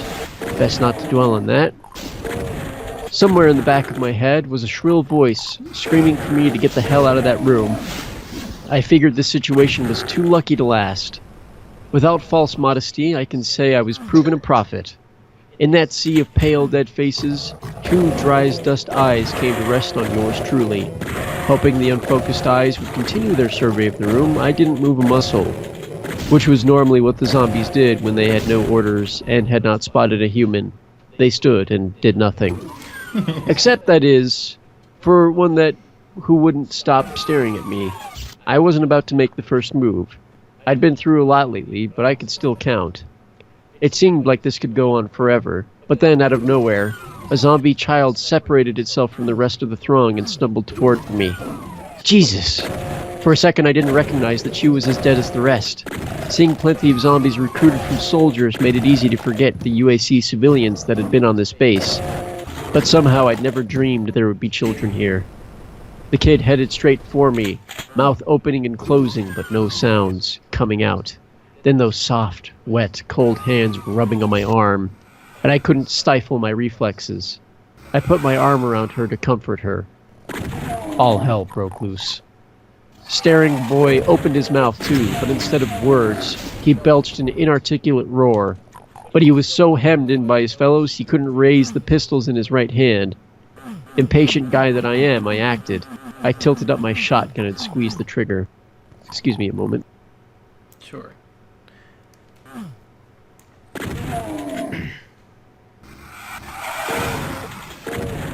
Alright. Good A night, dead Yugi center boy. blast helped. Yep. Good night, friend. Hope you enjoyed. A dead center blast helped a lot. I pumped the slide, then pounded home another shot to clear a path. Then I was running as fast and hard as I could to the left. In close quarters like this, there was no opportunity to use the rifle. My best bet was to find elbow room where I could at least make a stand, but that wouldn't put me in a cul-de-sac. The sounds pounding in my ears told me that they were following me, but I wasn't about to turn around and take a head count. I ducked into an open doorway, but then turned like a custer at bay. 3 of the creatures shambled past, not even noticing me. The 4th was not so obligingly stupid. It pushed through the doorway, and I raised the shotgun. Just before I turned that face into an explosion of red, something about it reminded me of my grandfather. I wish that hadn't happened. I was doing all right until then. The trouble was that every time I made careful calculations about what I could do in terms of stamina, willpower, and even strategy, the old emotions got completely away from me. I'd thought I was a better Marine than this. Then again, they'd never trained us for a non-stop horror show. I needed a break. I needed to lie down for 5 minutes because my lower back was killing me and there was a muscle spasm in my right shoulder blade. An ice-cold drink of water would have gone a long way toward cooling the fire in my brain. But seeing old Granddad's face on the umpteenth zombie was the last straw breaking the last camel's back. Granddad! Sorry. Well, it's not Granddad 7, though. Oh, boy, memes. I couldn't shoot. I just couldn't. I couldn't shoot Granddad 7. Okay, sorry. I grabbed it by its coveralls and shoved it backward with superhuman adrenaline strength. It bowled over some of its buddies. Then, one in the back rank raised a lever-action rifle and tried to blow my fool head off. I slapped the deck face first, and the bullet scorched the air, blowing apart one of the zombies that had missed the turnoff a few seconds back, splattering the other 2 with what passes for zombie brains. The creatures went mad. That shot must have kicked their IFF offline because they opened up on their zombie brethren, who cheerfully returned fire. In seconds, every zombie was shooting wildly at anything that moved. I stayed very, very still, frozen on the ground, trying as hard as I could to look like a dead zombie. Nice. Chapter 9. When the ammo finally ran dry, the jerking bodies above me started tearing each other limb from limb, as if auditioning for modern ballet. I seized the opportunity to roll out from under the forest of legs. The rifle was strapped to my back, but in the chaos of the moment, I left the shotgun behind. No, Doom Guy, you fool! I ran, and this time I wasn't followed. After 30 heart-pounding seconds, I was alone with me, myself, and I. And, somewhere along the route, I had stopped and grabbed a pack of one of Fox Company's, but I had no memory of having done so. I was utterly lost. I silently cursed at being reduced to the Sig Cow and wandered more or less aimlessly, terrified of shadows, where half an hour ago I stalked with confidence. With just a pistol and a semi-auto rifle, I avoided confrontation wherever I could. With no map, I wasn't sure what part of the planet I had reached. Then, I pushed through another of those trick doors. I would have missed it had I not been sliding along the walls like a mouse, and found the computer room. The lights were blinking on and off, just what I needed for a headache after everything else. When the light was on, it had a sickly blue-green color that didn't do my empty stomach any good. So far as I could tell, I was alone here, at least in this section. I wasn't happy about the way the corridor went up a little ways and disappeared around a bend. I decided then and there, if I ever try to be an architect, all my buildings would borrow from my old high school gymnasium, a big empty space where you can't possibly hide anything. It may not be much in the way of privacy, but there are advantages, all right. Hold on, I found a typo in the book. Big I've seen a couple, space. but go ahead. Oh, I'm bad at reading, so can't possible hide anything. But go on. Sorry. Oh, possible, yeah. Oops. Thanks, Doom Guy. Even your brain isn't even, whatever. Can't speak now. Let's see. I lost my spot. Gymnasium, privacy, placing my back firmly against a wall. Yeah. There you go. I took inventory of the contents of my new pack. First thing that jumped out at me was ammo for the missing shotgun. I was going to have to replace that as soon as possible. Dude Dartier would have wanted it that way. I had some 10mm rounds for the Sig Cow that also fit the pistol, a bit of water or other liquid, chewing gum, and a small little metal object that appeared to be a shiny flashlight battery. I had no idea what the last was. The UAC logo was printed on the side, not the globe and eagle of the Corps emblem. Oh man, is that plasma ammo? Oh. Oh. Well, he did pick First up a order. backpack full of ammo, so... Oh yeah, good point. Also lemons. What? You fucking. Oh. Yeah, pretty much. First order of business was checking the liquid. I was worried it might be vodka or gin or rubbing alcohol or something other than what I wanted it to be. But at long last, I was in for a bit of good luck. It was water. While I took a first grateful sip, repressing the desire to finish it off with one gulp, I picked up the battery-like object with my other hand. Then I realized what it was. I'd heard about it, but never seen it. What? A rocket this small? Okay. What? Oh, alright. It's a bit strange. Correction. I had seen one in a UAC weapons demo video where they were trying to sell it to the Pentagon. We didn't buy it. I wish we had. Yeah, these were special little babies, alright? But no one from Fox Company had been carrying any rocket launchers. This kind of ordnance was for desert fighting. Where had this rocket come from? I laughed out loud. Not smart in this situation, but it was becoming a bad habit. If evil demons could be lurking anywhere, and the walls and floors were metamorphosing into Halloween decorations, why couldn't there be a state-of-the-art tack rocket in a forgotten backpack? Maybe I'd find a tomahawk next. At least I'd stop laughing. The rational part of my brain was trying to figure out where I might find a rocket launcher. Made sense. I was trying real hard to listen to the little voice that made sense. Only trouble was that a much louder voice was roaring from somewhere lower in the brain.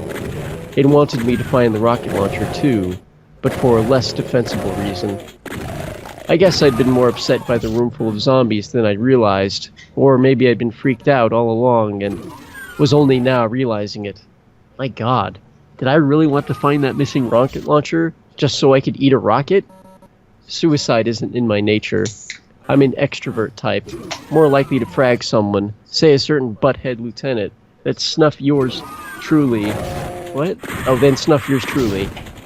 That's sort of a job requirement for the Marines. The battlefield doesn't cure depression. But the tax sit here on Phobos was a lot worse than a battlefield.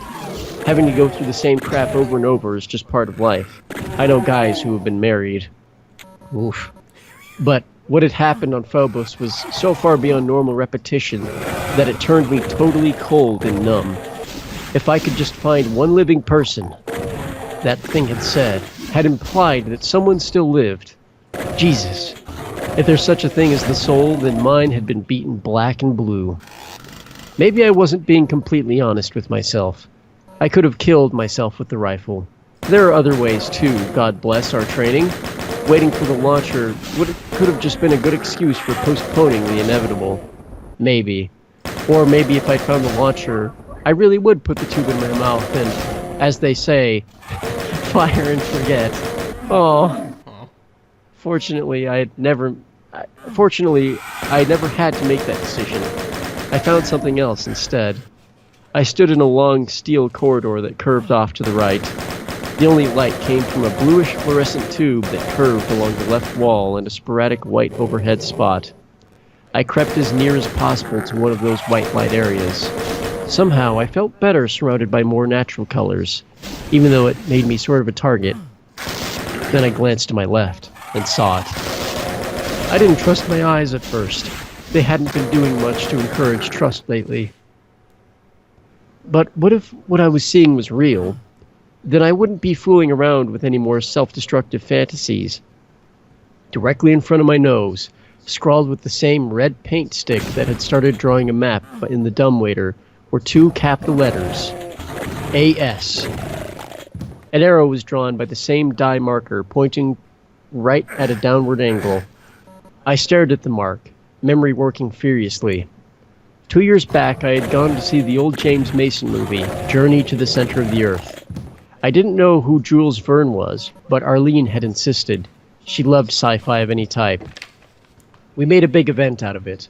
We had just come off a 3-month stint in Peru, torching cocoa leaf fields so they'd never be processed into cocaine, and we were ready for an old movie orgy. We didn't usually eat junk, but for this special occasion we gorged on the unhealthiest popcorn we could buy, even including black market liquid grease butter. Black market? Are you kidding me? Well, what? Ugh, this Sheesh. future sucks. Well, I can honestly say that I have never enjoyed a trip to the movies so much. In the movie, Arne Saknussemm, world's greatest adventurer, was the first to explore the secrets of Earth's inner world. He leaves his initials marked in candle soot at different levels, so anyone coming afterward can follow his route. The arrows point out the path he took when the caverns branched off. I stared at the mark. A.S. Arne Saknussemm. A.S. Arlene Sanders. My gut dropped my boots. Arlene! Arlene was alive? It had to be. What other explanation was there? She was alive, and she was doing just what I was doing, going deeper into the station, hoping to find a radio or another living human, or maybe her old pal, Fly. She was drilling deeper into this hell, hoping to find a way out. There was no doubt in my mind. A.S. meant my bud was still alive, or at least she'd been alive up to that point, alive and still herself. She must have survived the firefight that killed her platoon. All thoughts of self-destruction were wiped away in an instant. I felt supercharged.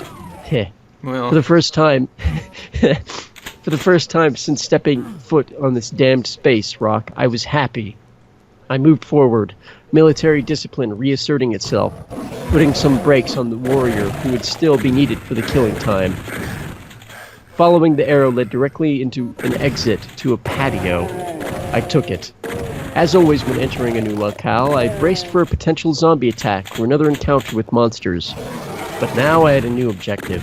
To find Arlene. Wait, what? Whatever. For that, I had to find a new shotgun. Neither waited for me on the patio. Something brand new was there instead. This one took the cake, and it was nobody's birthday. Picture a perfectly round sphere floating in the air. Oh boy. So a literal supercharge. Okay.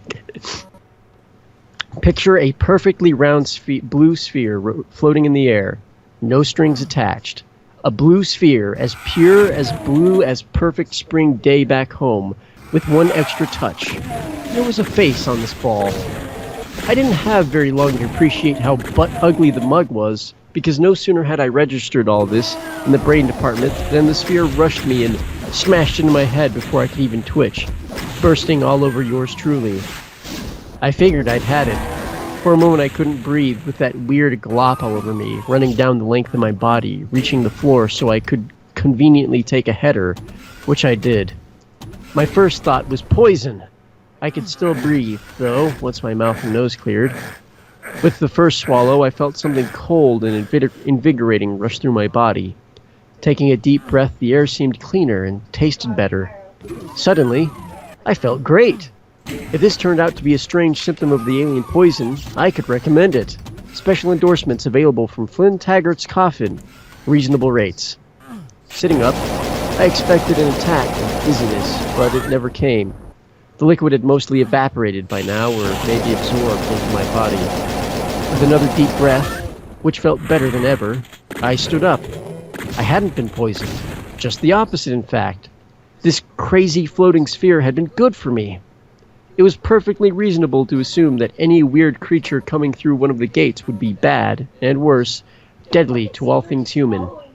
Discovering that lovely A.S. had been the most pleasant surprise of the day. Yeah, I know day and night are pretty tricky concepts when you're stranded on a space rock the size of an average-sized garbage dump. But the second piece of good news was how this blue sphere had just made me feel like $1 billion. Now that I was feeling like a new man, I was more dedicated than ever to the proposition of finding Arlene and exiting the nuclear plant. Easier said. Arlene's arrow pointed me to the blue sphere. But was that all? Maybe I should follow the arrow down the computer room corridor, I thought, and forget the door leading to the patio. Then again, maybe she didn't even see the hidden door and I had just stumbled through it, misreading her arrow. I returned to the computer room and headed in the direction of Arlene's arrow. After 20 minutes of winding through the maze, I ended up right back at the arrow again. Well, that was a real brainstorm, I grumbled. I decided to leave a small mark of my own, a simple F, next to her initials whenever I found them. This would prevent my mistaking one mark for the next, and anyone else, Arlene, or maybe the Ron twins who came this way, again would think again, would know he was not alone. I followed her mark again, this time picking a different route. And at last, I made eye contact with some company, however unwelcome. One of the familiar brown monsters with the painful white spikes was eating something, its back to me. Up to now, I'd been spared seeing them eat. It sat on a table, hunched over, making hard, crunching noises. I caught a glimpse of something red in its jaws as it turned its head to the side. Fortunately, it didn't check its 6. If I'd found another shotgun by now, I would have blasted the blasphemy from behind. But sometimes frustration is the father of fortune, for suddenly I heard a whole bunch of the bastards walking right past me, on the other side of the thin computer maze wall. If I had followed my gut instincts and shot the demonic son of a bitch, I would have been ambushed. Shaking from a retroactive adrenaline rush, I silently told myself that my objectives were to find Arlene and get the hell out of here, off Phobos, and find a radio somewhere. Then a thought hit me like a ton of slag. Arlene wouldn't bother taking time in this hellhole to scribble her mark unless she had a damned good reason. Not just to point out the sphere. If she knew it was there, she'd have used it herself like a good soldier. The only logical conclusion was that the arrow pointed the way out of the nuclear plant, the way Arlene Sanders had already gone. Like Arne Saknussemm, she marked her own trail for all who followed. So why hadn't I found it? Same way Arlene missed the patio door. There had to be another hidden door nearby that I had missed. Third time's the charm. The damn door couldn't have been more than 5 feet from the one I had found. One good push and it was open, leading to a beautiful piece of straight, well-lit corridor that reached its end with a clean, massive metal door that had printed on it the welcome letters, "Exit." Obviously a holdover from the plant's mundane days as a hangout for humans. Feeling bold and unstoppable, I walked right up to that door and discovered it required a computer keycard before it would bless the lonely traveler with an open sesame. Great. Now I could be miserable again. Oh boy. Blah. Oh Need to jeez. blow my nose quick. What's that? I missed what you said, son. Oh, I just needed to blow my nose real quick. I'll take over for a bit. Alright. I'm actually gonna grab a drink as well. All right. I'll read the thing while you're gone. Okay, starting at chapter 10, I Yep. believe. Yep. Chapter 10. Something I learned at age 14. When your mind is working, don't give it a reason to stop. I'd reasoned it out this far, fitting the pieces into place. Why should I be stopped by one minor impediment? When you welcome thoughts, they come. There had been something wrong about the sound of the crunching from the monster that was eating. At first I was certain it was chowing down on the remains of one of my comrades, but now I realized the sound was all wrong. Too high, too sharp. And when I saw the color code on the exit door, bright red, I acted on my hunch. I didn't want to run into any more of these monsters, so I took it nice and easy getting back to the one having its happy meal. With that troop trooping around somewhere, silence was definitely golden. My main concern was now that he might be gone. I needn't have worried. Now I know why God invented bayonets. The thing died gurgling without a scream, a roar, or a gunshot to call monsters from the vastly deep. I missed my chance to find out if I had another intellectual demon. Flipping it on its back, I saw something red and in its mouth, a clear red plastic computer key on which it had been chewing. Next to it was a pile of plastic cards, mangled beyond repair. Small red and blue globs suggesting the remains of more key cards. Fortunately, the one I carefully fished out of its mouth was still in one piece. The red card worked. The exit door slid open, revealing an access ladder. I climbed down as quietly as I could, but I still hadn't found the new shotgun.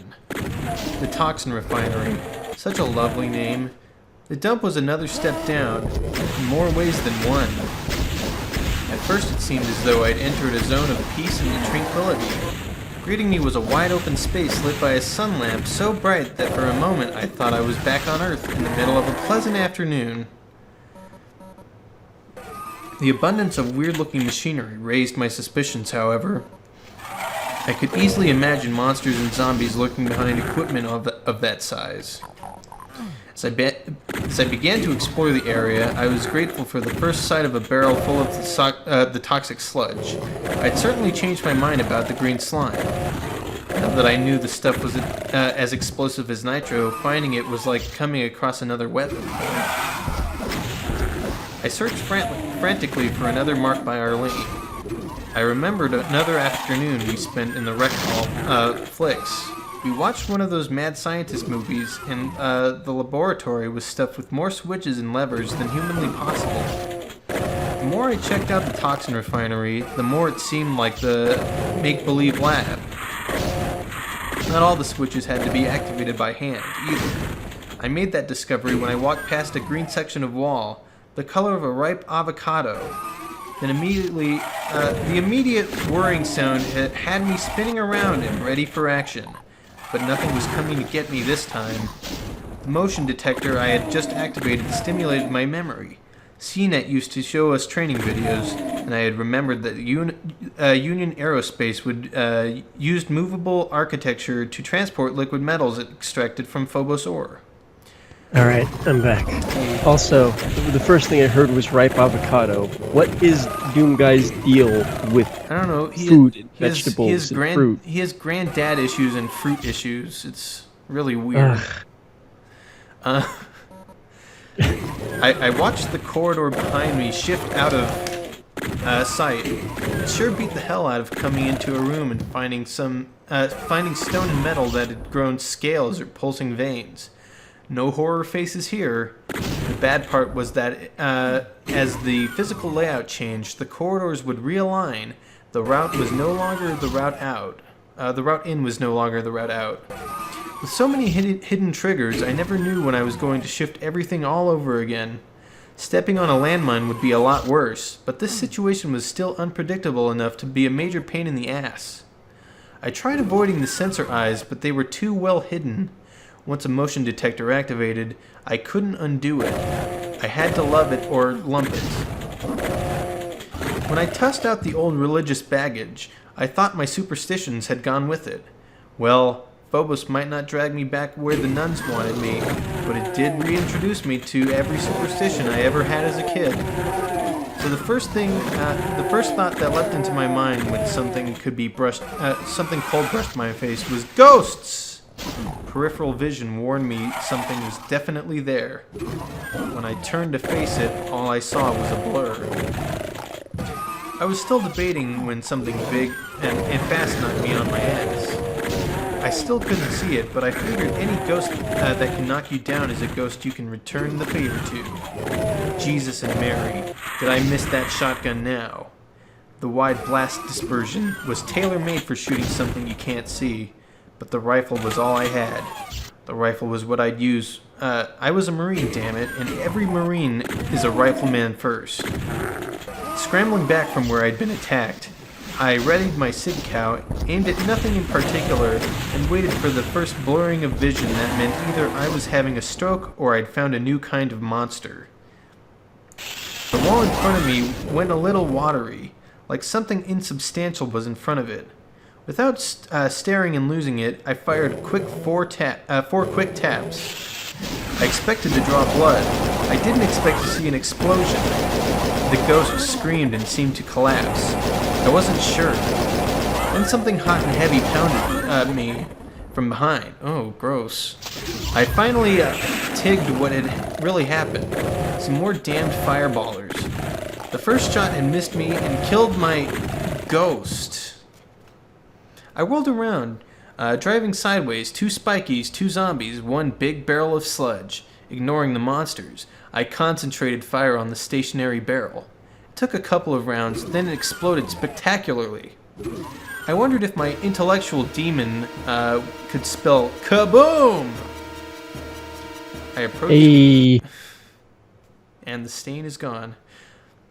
I approached cautiously and examined the remains. I At least the alien's blood was red, and the internal organs bore a strong resemblance to human plumbing. Just beyond the primary gore site, I noticed another tangle of human arms and legs. Catching my breath, I went closer. It was a relief when I saw the bits and pieces were from zombies. For a moment, I had been worried. It was Christmas when I saw the riot gun clutched in one severed hand, but it was Valentine's. Doom guy, that's in like 3 weeks. Come on. Oh. Yeah. Doom's birthday was yesterday, by the way. I wanted to do the stream yesterday, but Yeah, sorry. it's no problem. Happy belated Doom Day. Yep. CAC Awards. It was Christmas when I saw the riot gun clutched in one severed hand, but it was Valentine's Day, hearts and flowers, when I spotted the missing rocket launcher. The shotgun was a little fancier than the last riot gun. A more old-fashioned model. It took the same 12 gauge, but also had a muzzle device so you could adjust the pattern spread for close work on far. I allowed myself to feel real gratitude for the zombies who were turning out to be my best pals. If not for them, I wouldn't have a single functional weapon. Even when the aliens deliberately destroyed radios, maps, and anything else decorative or useful, they had to keep their zombies armed. We don't come equipped with claws or armor plate, at least not we guys. Looking around, I was disappointed that there was no one else to shoot. Then, as if receiving a good grade for a job well done, I spotted the glimmer of another AS on a distant wall. I ran to look. It was. Arlene had come through again. Once again, the arrow showed me where to go, and I wasn't complaining. It seemed like she had an uncanny knack for shadowing the demons until she found the way down. Clipping the rocket launcher to my webbing gave me an odd feeling. I had thought to use it to frag myself, but Arlene and her magic markers changed that plan. The rocket launcher was serious firepower. This one looked in good shape, but it didn't have the two preloaded rockets that were standard issue. I was going to have to make up my one rocket round count. I loaded up, then let it dangle. Armed for very big bear. What does that mean? Very big bear. I followed Arlene's arrow through a narrow opening. I could barely squeeze past the UAC design. The UAC designers evidently did not have big men wearing combat armor in mind when they built the manual vertilift bypass route. The doorway led to a spiral escalator down. It was not operating, so I crept down as silently as possible. Not very. The escalator led down to the command control level. As I recalled from the map, I had seen above, CNC was the nerve center if there were any working radios in the facility. That's where I expected to find them. Once there, I wondered if it had been worth the trip. The architecture of this place was almost depressing, yet heavy, gray, very much in the style of military garrisons from World War II. I had to wonder why any human would build thick, fortified walls deep inside Phobos. If a human had, God, reading's hard. Yeah. Maybe we inherited this too. Making my way down the longest corridors I had seen yet, I was struck by the grotesque combination of black moments from human history with the inhuman qualities of the invader. A heavy whiff of diesel fumes had me coughing so badly I had to stop and catch my breath. Diesel fumes? That couldn't be right. That's what I had smelled. My footsteps echoed so loudly they sounded like mortars. I was glad when I reached the first open space, if only because the echoes wouldn't be deafening. The kind of stone forming the floor changed, and the higher ceiling gave the sound somewhere to go. I was at the edge of a huge room, shrouded in darkness except for a couple of shafts of bright light shining through the glass skylights. I don't know whether there were spots behind the glass or whether I was seeing actual daylight, but the squares of brilliance lit up two spots as bright as the freeway construction sites. One of the two bright lit squares contained a table. On top of the table was an AB-10 machine pistol. God, did I want that pistol? I could almost taste it. I stared from the doorway, trying to estimate the odds that the pistol was bait for a trap. I kept getting an unacceptably high probability. Turning in the opposite direction, I crept along the wall, rolling each step just as they'd taught us in SERE school and serve and fill. That's the word. Okay. At every few steps, I stopped abruptly, listening for someone shadowing my footsteps. I tracked the wall to the left, followed it for a right turn, and finally approached a hulking machine of some sort that almost touched the wall, leaving a slight gap. I slid through the gap as silently as I could and poked my head out. What I saw made me smile grimly. Behind a pile of boxes, 10 feet past the machine pistol, were no fewer than a dozen of those brown spinies who would never make Smokey the Bear's Christmas list. They were hiding behind the boxes, staring greedily at the well-lit gun and waiting for someone stupid enough to march up and try and grab it. Allow me to introduce myself. I let my new shotgun dangle, shouldering the mini rocket launcher instead. I only had one round, and I had never fired one of those things before. My first shot would have to be a damned good one. I closed my eyes and visualized the UAC sales video. Raise rage finger, grab plastic propellant tag, and pull. Which mixes the volatiles and incidentally engages the primer firing pin. Thumb off safety, aim and squeeze trigger. Pulling the trigger halfway produced a tiny red laser dot. I lovingly moved it across to sit directly on the rump of the biggest demon. Oh, I kind of wish the rocket launcher had a red laser dot now, if only for aesthetic. Yeah, that'd be nice. Something about rocket launchers with laser pointers is satisfying. One of the other demons noticed the spot and reached out to touch it. I squeezed the trigger and the rest of the way. The rocket exploded with a bang so loud I thought I would be permanently deaf. While my ears still rang, I dropped the rocket launcher and retrieved my scattergun. I humped toward... Always humping, Doom Guy. Toward the remains of the ambush crew. There were a few survivors crawling along the ground, looking for their legs and arms. I put them out of my misery.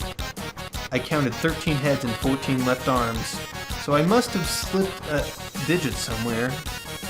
Shotgun in hand, I slowly approached the AB-10, alert for a second line of attack. I was still 7 meters away when I heard the sound, and it was a bad one, the worst one yet, a low pig-like growl.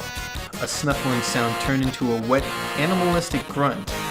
I froze, the image of a giant boar filling my mind. Slowly, I backed away from the AB-10. I did not want to meet whatever made that noise.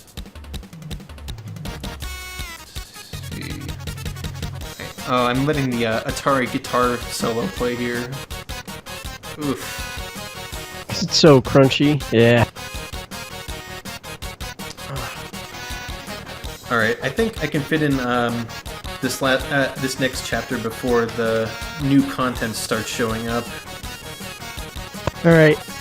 Alright, chapter 11.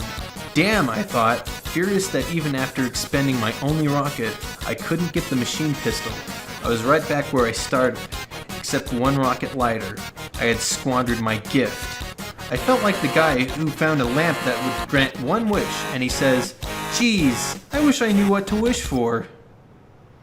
I moved on, warier than before. The simplicity of the layout and the big rocks of the stone made secret doors less likely here, although I would pause occasionally to try pushing against anything that looked remotely promising. The fact that the alien monsters had set a trap worried me. As I went deeper into the base, it seemed like they were getting smarter. I was becoming concerned that I hadn't found any more messages from Arlene. Was I still following her trail, or did I take a wrong turn? Through a doorway arch, I found another room with a light blue motif. The UAC logo was repeated regularly over and over in the floor. Evidently, I was back in the original human architecture. The room contained a number of kiosks, 4 that I could see, four that I could see. As I neared the center kiosk, I must have triggered another of those motion detector switches. All the doors began to rise as one.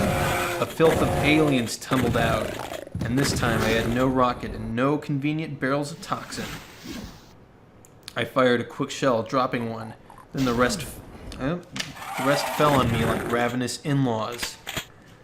I dropped the shotgun to the ground and barely managed to swing my semi-auto SIG count up to take the shock as the first alien hit me. The damn thing impaled itself on my bayonet, but it was too stupid to die. It clawed forward, stopped only by the bayonet hilt. I grabbed my padded shoulders with deep... It grabbed my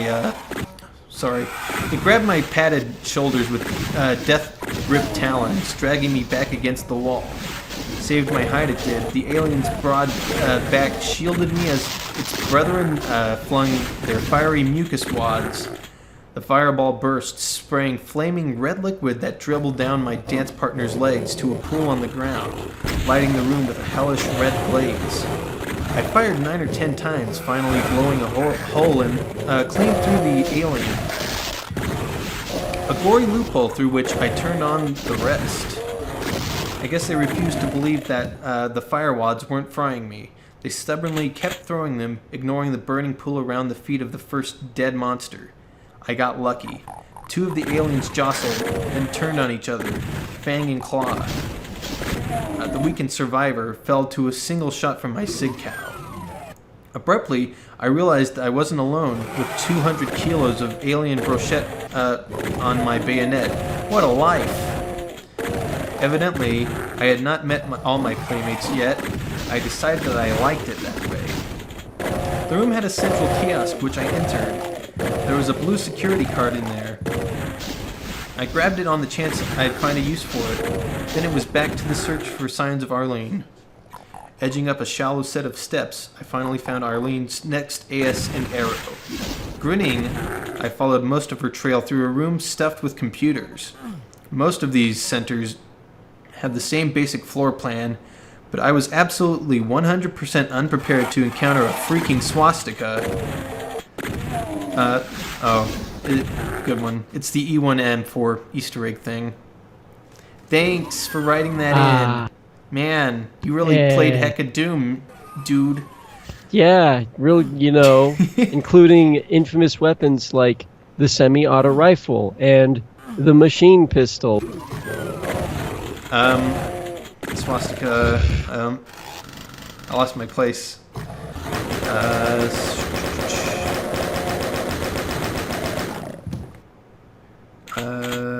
Some sick joker had arranged 8 Cray 9000s to form a crooked cross that a certain Austrian corporal had appropriated in the middle of last century. Maybe it was a coincidence, but I doubt it. This was all getting a little too weird for me.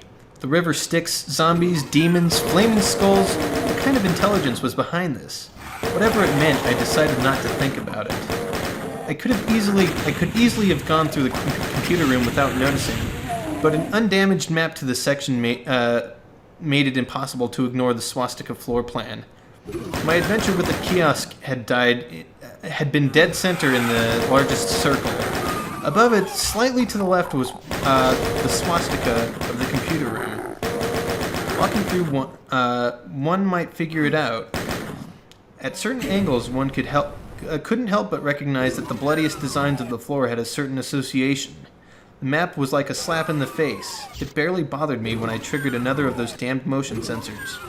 They were becoming routine by now. Of course, there was always the element of surprise. In this case, the swastika craze lowered into the floor.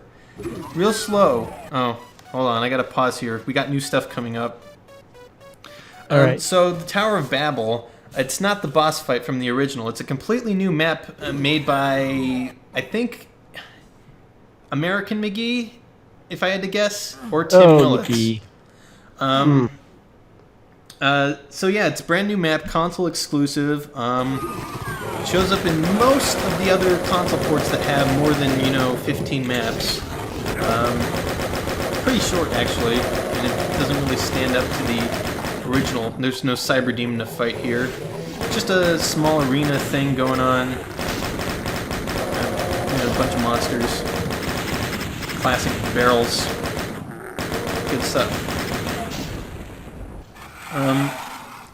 Gosh. It's... They like to lock the doors behind you too. Yeah.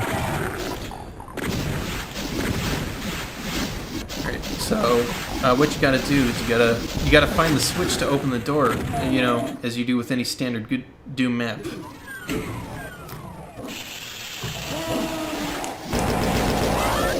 Got some monster closets, gotta clean them out. Done with this map. You know, in theory.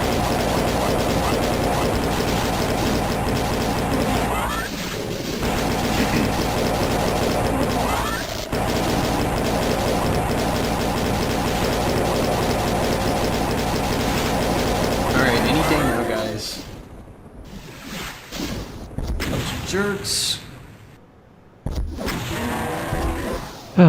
Alright, done with that encounter. Yep, and that opened a door. Good. Apparently, I can't find it. Oh, well, it opened the stuff up from earlier, so that's good. Gosh, Alright. It's been a while since I played this. Yeah, we're actually quite ahead on our, well, kind of quite ahead on our content. Yeah. Yeah, this is a bit of a road bump since it's the transition from 94 to 95, but yeah. There's the exit, completely unceremonious. Wait, no boss or anything? No, Really? That's it? that's We're the just out of exit. here? And that brings us to Hell Keep. They completely, they got rid of Sandy Peterson's version and made their own. And it's goodness. I think it's a fair bit harder than the PC version's counterpart. Also a fair bit less interesting so far. Now there's no, well, it took a second, but we've got pinned up skin there with the pentagrams. That's actually kind of neat. Yeah. So yeah, this one actually has key cards, and I think at least on one of the console ports I played, I had to do it from a pistol start, and I just couldn't. It was too hard. Ouch. Yeah. Unlike the original, which was designed to, you know, actually be played from a pistol start. I'm sure it's possible, just not for me presently. Alright. So, there's not really much to it, just some red corridors with some key cards. Unlike the original, it actually has key cards, so that I guess it has that going for it.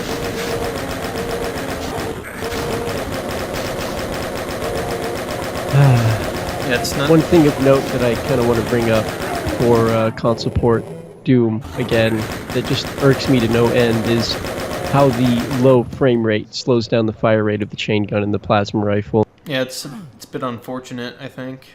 Yeah. Good news is I've cleared out this wing. Just gotta do the rest of them. After I got Alright. my ammo, you know. Right. Of course, need blue key. Only got the red. Oh boy. So yeah, I forget what the problem is, but at some point the demons become too much. Like they start throwing cacodemons at you, and still all you've had is like the shotgun and 20 shells. Yeah, it's a bit rough. Luckily, I didn't die in this map, so thank goodness. Oh, fake teleporter. Yeah. Things. Oh, never mind. It wasn't fake. I don't know what happened there. Mysterious circumstances. Alright. Just graze the lava. Well. It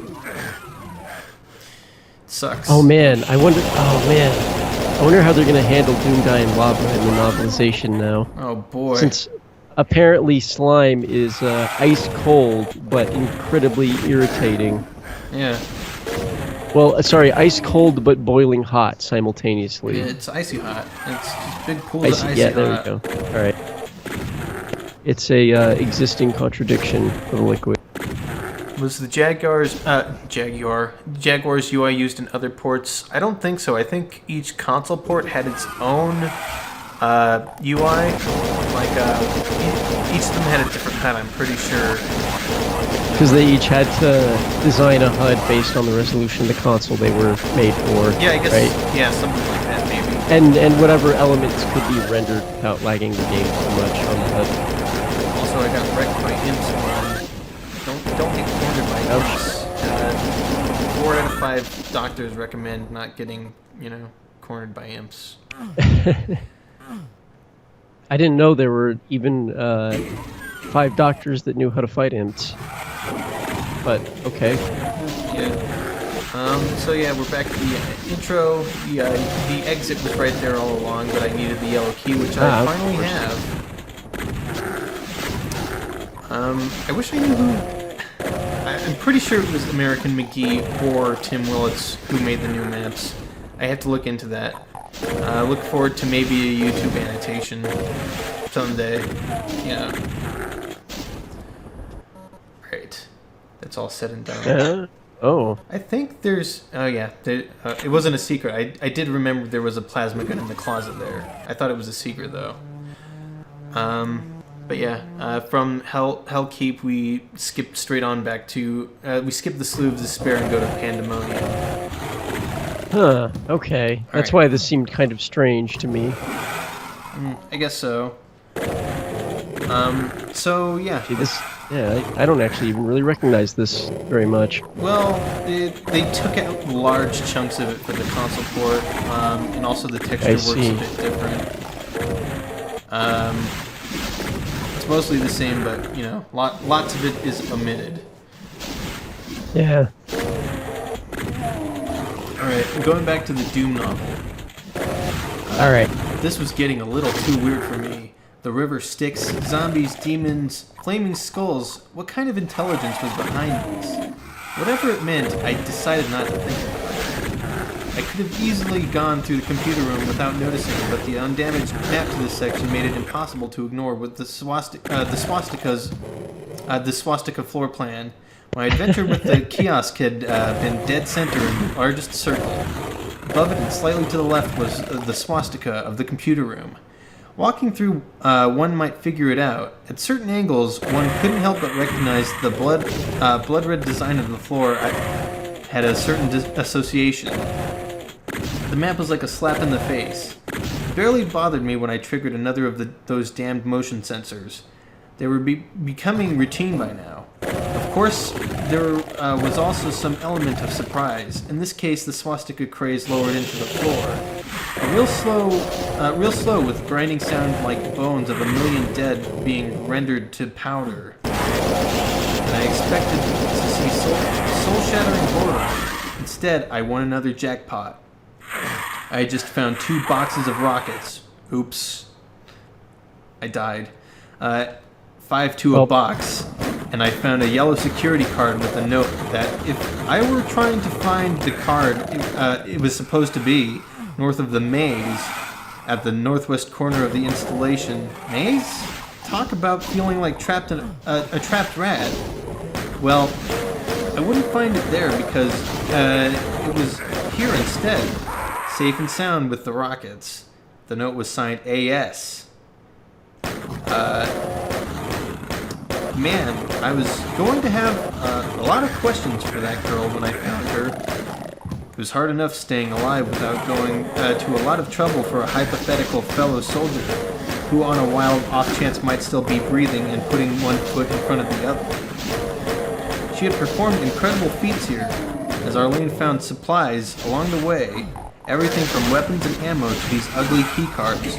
She took only what she could carry and stowed the rest where a thinking man might find it. Anyway, the least I could do under the circumstances was load the battery-sized rockets into my pack, aside from the 2 I loaded into the launcher. Pocket the yellow card next to the blue one, and blow this horror show. I ran into one minor obstacle along the way. I should say I avoided it. I was just about to barge through a flimsy, narrow door en route to the next exit from command control, following Arlene's latest arrow, and I heard the horrible pig sound to which I had taken an instant hatred. This time it was accompanied by heavy footfalls, suggesting tons of flesh waddling ponderously in the artificial gravity of the base. These pig noises were sloppier, wetter, deeper than before. Part of me wanted to kick in that door and face the creatures. Part of me had had enough. I had rockets. From the sound, this pig was made of flesh and blood. Plenty of both to spare. The rational part of me said I'd probably find out sooner rather than later whether I could kill this new monster or not. Why race it to the grave? While I was having this debate with myself, the pig thing thumped on past the door. I waited a few more breathless minutes, then opened the door a crack and listened. Nothing. But the instant my book crossed the threshold, I heard a warning grunt from my right, down the black dark hallway, followed by a heavy meaty treed accelerating toward me like a main battle tank. I could barely make out the bulky shapes shambling out of the night to starboard, but directly in front of my nose was a heavy armored door, a pressure hatch, rimmed with blue lights. I bolted across the corridor, jamming my hand in my pocket and fishing out both key cards. The first one I tried turned out to be yellow. The door buzzed angrily, and I begun to smell the rotten stench of corruption that comes from animals that chow down on decayed carrion. Swallowing panic, I yanked out the yellow and inserted the blue. The door chimed out and ponderously rolled up. I darted through, unslung my scattergun, and waited, shaking, for the thing without a name. The heavy security door rolled shut, mocking me with its lethargy. Fortune loved me this time. Slow as the door was, the nightmare was just that much slower. The door shut, and the frustrated pig thing beat on the heavy metal and howled its rage and hunger. And still, I hadn't seen even one of the things in the light.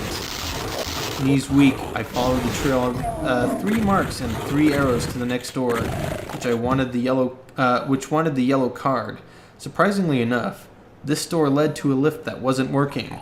Naturally, but the open shaft had guide cables along the sides, and that was good enough for human fly.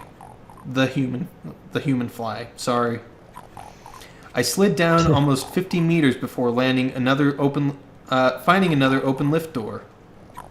I swung through the hatch and saw the level schematic on the wall. Welcome to Phobos Laboratories. 5 minutes in the Phobos lab convinced me that command control hadn't been all that bad. It didn't escape me every time I went to a new center. It was a level farther down than the previous one. Living conditions were not improving, not by a long shot. However, none of that really mattered. If Arlene had come this way, and so would I. I had to find her. I had to find any other human survivors. All of this made a lot of sense to me intellectually. Emotionally, I was willing to jettison honor, duty, and loyalty and run like a thief as I contemplated my first real swim in the toxic goo. Semper Fi, Mac. I talked myself into wading through the toxin way up above. And the protective boots that were still part of the armor sizzled like bacon on the griddle. But the material was plenty thick, and the corrosive liquid hadn't reached my tender flesh yet. And like last time, there was no way around the horrible stuff. Gotta be some way to avoid full body immersion, I thought, but without a heavy-duty flashlight that I didn't have and wouldn't dare show if I did, damned if I could find it. Arlene's arrow pointed across the pool. Grudgingly, I had to admit there was no way to proceed without a little swim. I was damned glad for the edge of that blue face sphere had given when it exploded all over me, making me feel healthier than I have in years. If ever I needed that edge, it was now. I took a deep breath, then I took a few more. Man, I did not want to do this, but it was the only way to get past a wall that blocked me from going any farther along the trail. Arlene blazed. I had to go under the damn thing. Thinking of how much I hated monsters from beyond the stars, I splashed down. Only one advantage over before. This time I was prepared for the freezing pain, so it wasn't quite as unexpectedly horrible. Just a throbbing ache that sapped my strength, leaving me enervated and gasping for breath. One way or the other, the swim wasn't going to last very long. The toxin glowed with an eerie green phosphorescence, and the light helped a little. It showed me a metallic object that I would have missed otherwise. I snagged it in passing. A small hand-sized television thing showed a ghostly schematic. If I struggled, I could pretend the liquid was nothing but an algae-infested swimming hole I'd haunted as a kid. Yes, I wanted to think about water instead of the thick, toxic crap I was in right now. The wall did not extend all the way to the bottom of the pool. I pinched my nose, squeezed my eyelids tight, and ducked underneath. I was starting to tremble in the icy liquid. I felt sick, like a monster flu. Then I surfaced as fast as the law of buoyancy allows, grabbing the opposite catwalk, and the swim was over. Air never tasted better. Even the stinking stuff in this place. 2 or 3 breaths later, I put the breathing filter back in place. Too bad I hadn't had a full environmental suit with its own oxygen supply, but I'd already regretted the absence before, and nothing came of it.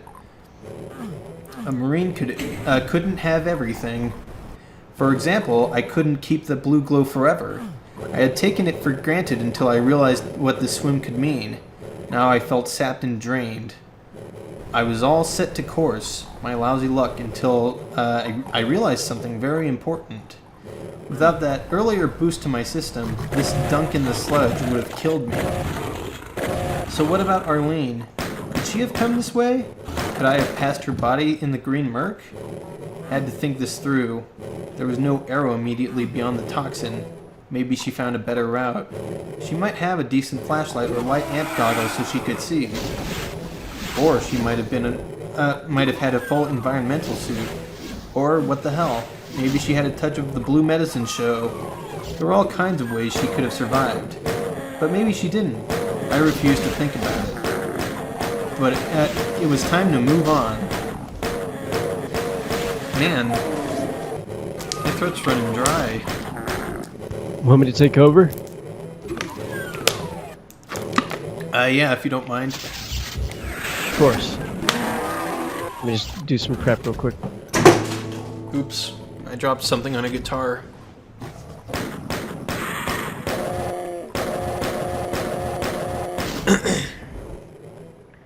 Alright. Chapter 12. I was back to trusting the old fly instincts again.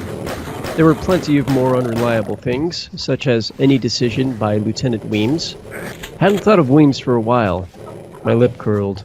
Weems was probably the first zombie. Reworking him would take the least amount of effort. I felt something in my hand. I stared. The thing I'd fished out of the sludge. I held it up close, staring in confusion. Then it clicked. It was a map, a video schematic of the labs. Jesus and Mary. I guess even the greenest cloud can have a silver screen lining. I decided to follow the same roadmap I'd been on for several levels now. Down, down, down. No reason to stop. I might as well see what was at the very bottom level, which, according to the map I'd seen in the nuclear plant, was the main computer station, 2 floors down.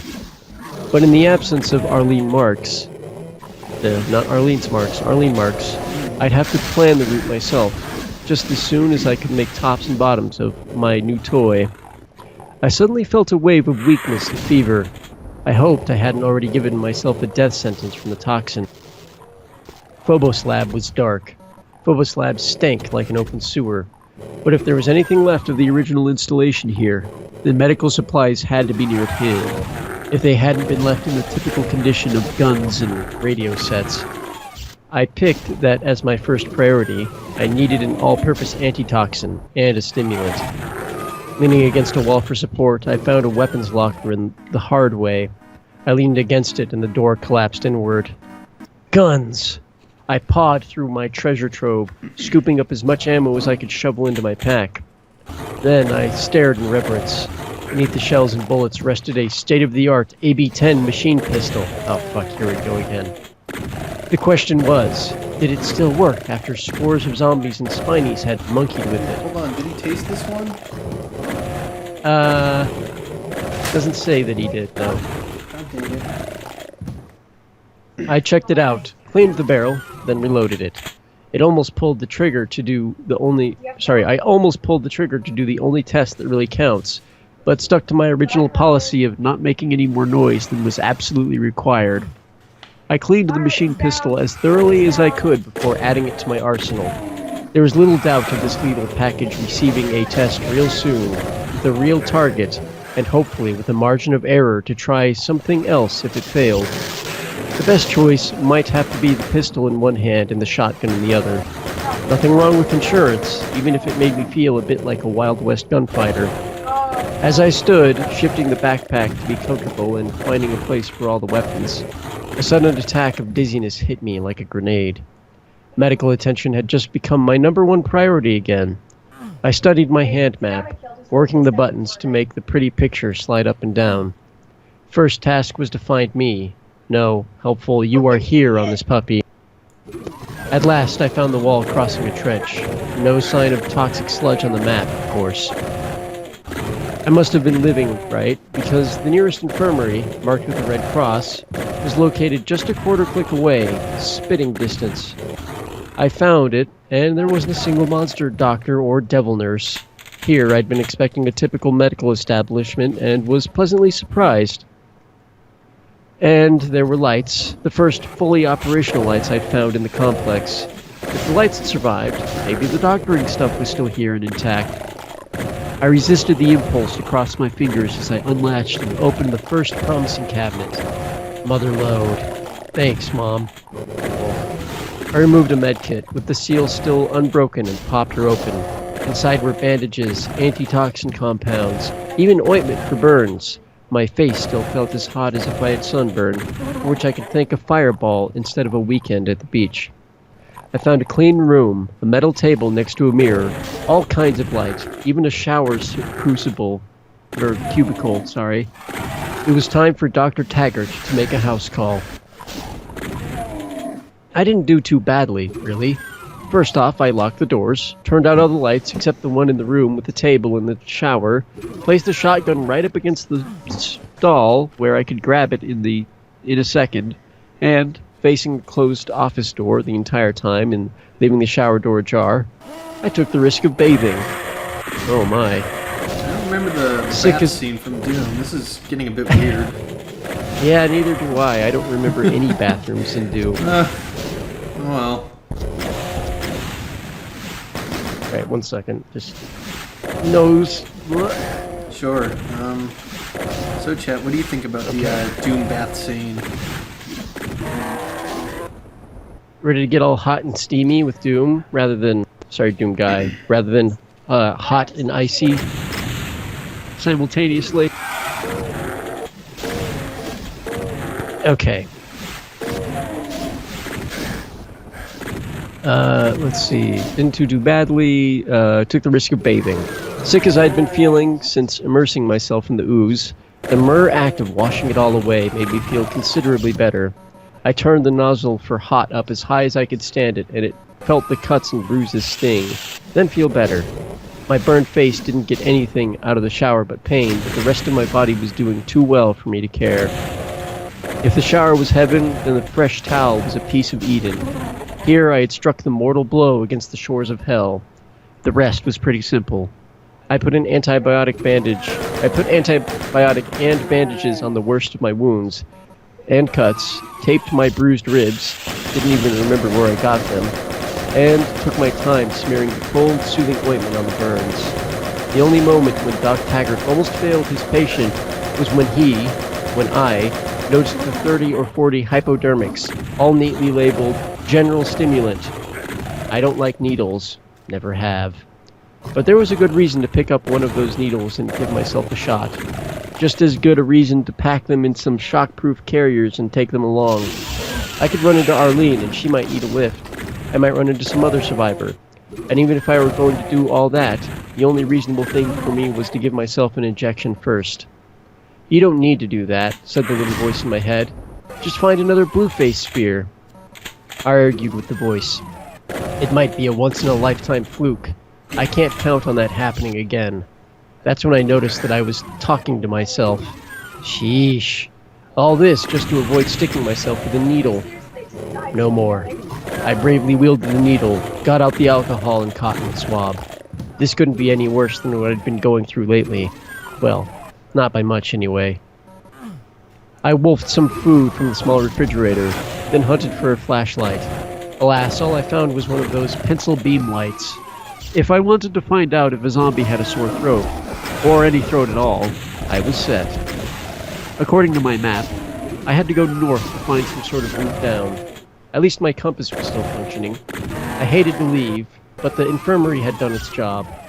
I was tired, not exhausted, hungry, not starving, and not shaking like an amoebic dysentery, or like I had amoebic dysentery. The only problem, aside from demons, two-legged pigs, and murderous corpses, was that I had lost Arlene's trail.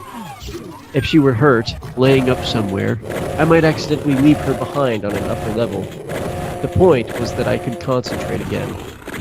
The last thing I did before stepping out again into the dark was check the boots.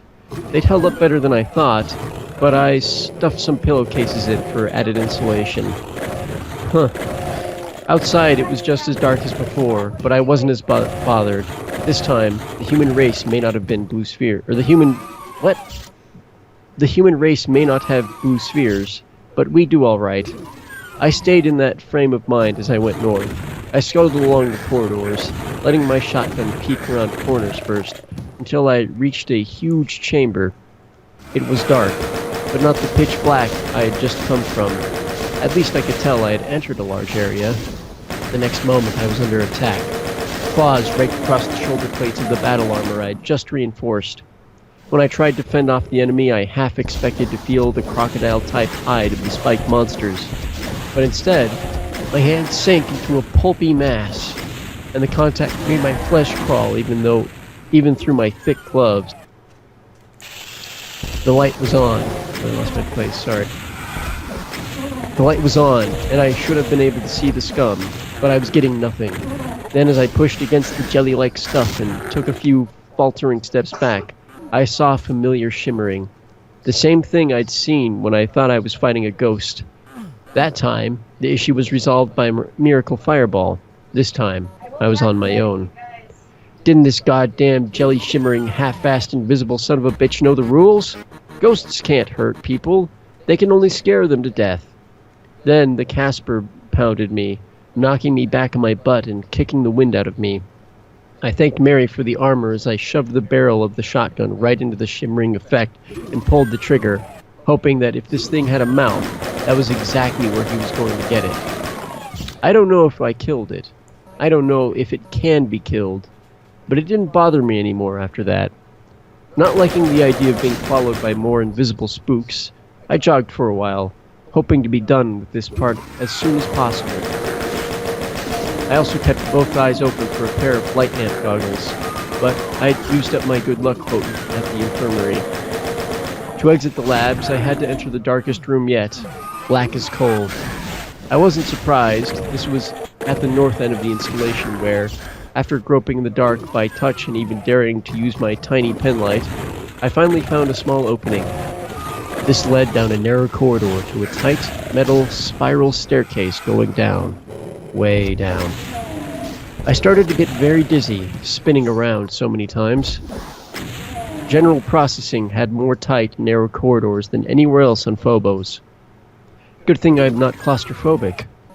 The light was better than the labs, but that's like saying LA cab drivers are more polite than cab drivers in Mexico City. And at long last, I found another AS. I stared at it, overwhelmed by inappropriate emotion. She was alive. She got this far. Relief was a physical thing, perched on my back.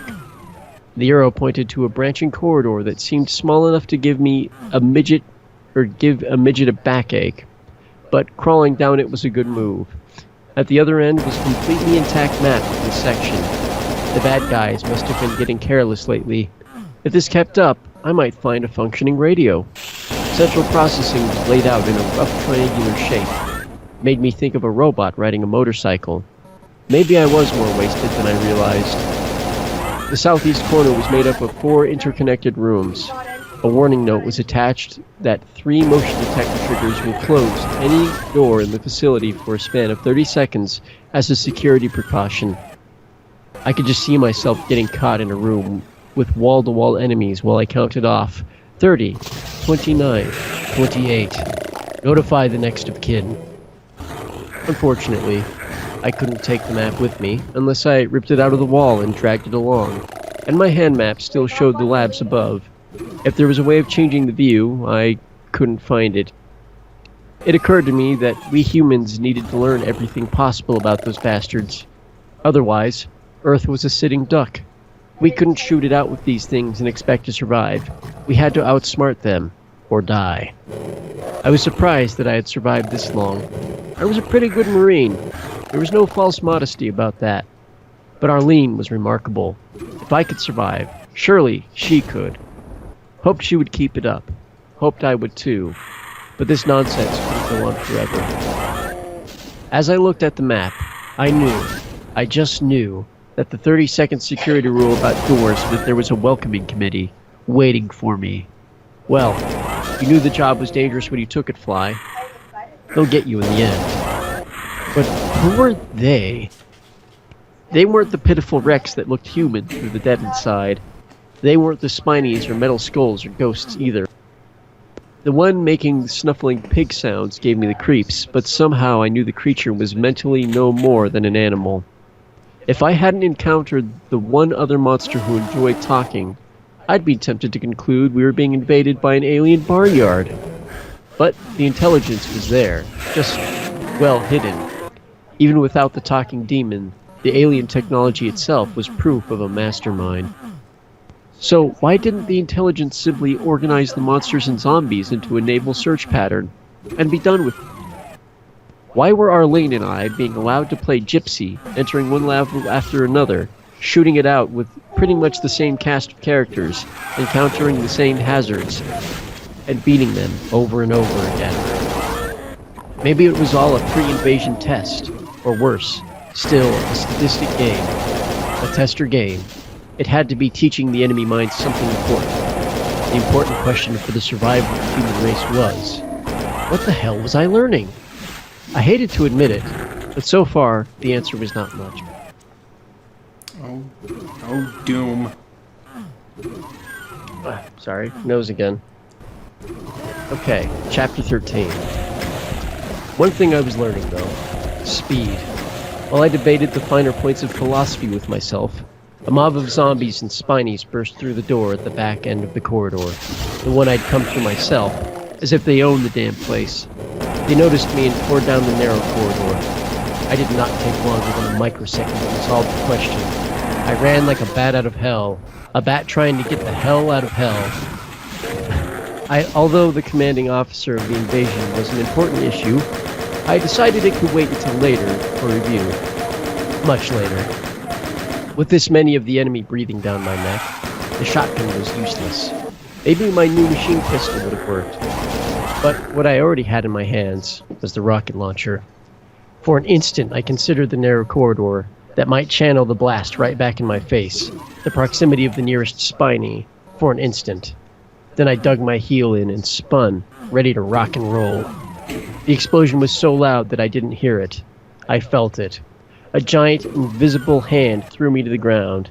My eyes were open, and I saw the whole contingent that was on my tail vanish in a spray of blood and fire. The sight was something to think about, especially since it was the last sight I saw. I must have lost consciousness.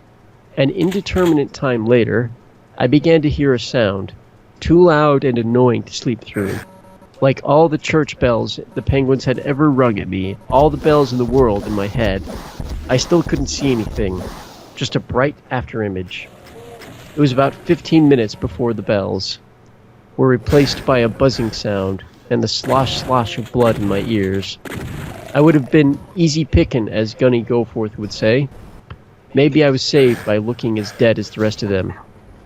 When I was able, I crawled along the corridor, dragging my feet. There was no time to examine my possessions. One thing for certain. If those glass syringes were still in one piece inside their supposedly shockproof container, I'd be giving more product endorsements.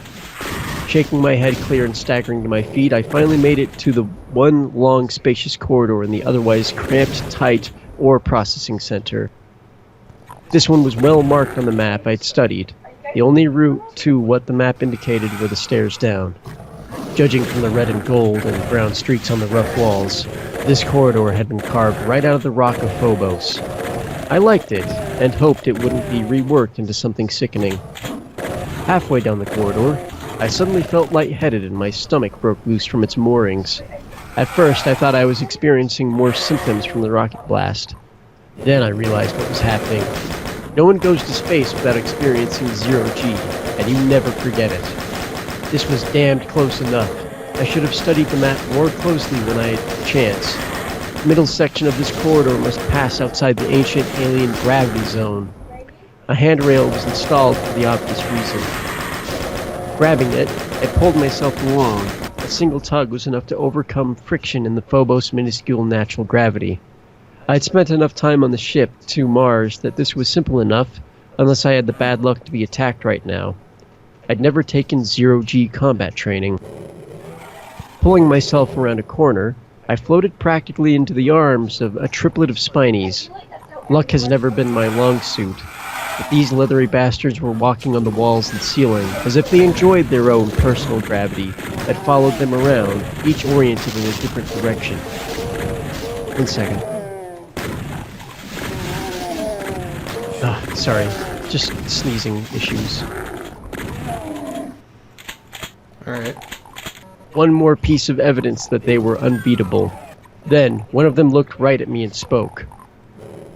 What? Heck? Gosh, are we having a ball or what? It hawked a loogie into its hand, where the mucus immediately burst into flame. What? My hog leg was tucked into the webbing at my back, and there was no room to draw it in the corridor, no time to work it free. The demon raised the flaming ball of snot, grinning like a goblin. I threw my head back, rotating my body into microgravity. I didn't bother drawing the shotgun. When I rotated my body so the barrel was pointing at that cracked and grinning face, I fired. A lucky shot. Blew its head clean off. I guess my luck's not so abysmal after all. The blast acted like a rocket, propelling me backward. When I stopped spinning, I grabbed the rail, drew the shotgun free, and pulled myself back where I'd left off. The two remaining monsters had forgotten all about me. They were fighting each other, claws dug into throats, bloody drool trickling down, wrinkled chins and bursting into flame. Was it possible just one brain do a set, kill the mastermind, and the rest turn on each other? Evidently, the mind behind the invasion had the power to manifest itself through only one or two individuals in a group. I tucked that one away in the hindbrain. I would use it later. I waited politely until one brain-dead spiny offed the other. Then, I rewarded the victor with the spoils. 12-gauge blast to the face.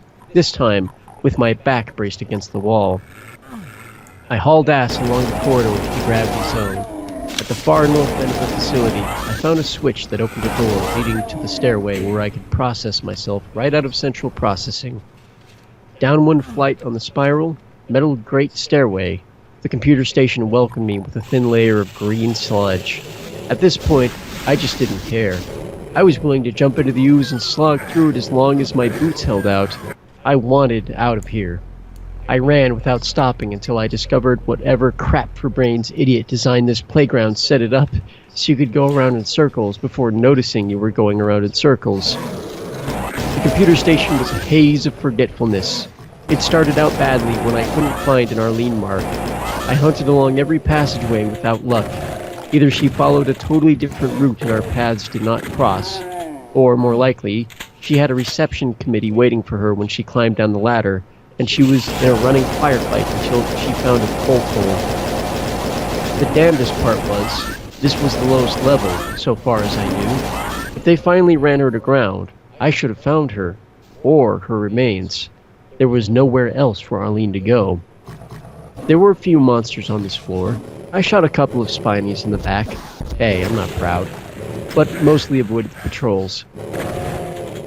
En route, I picked up 2 blue key cards and 3 yellows, plucking off one off the dead body of a zombie.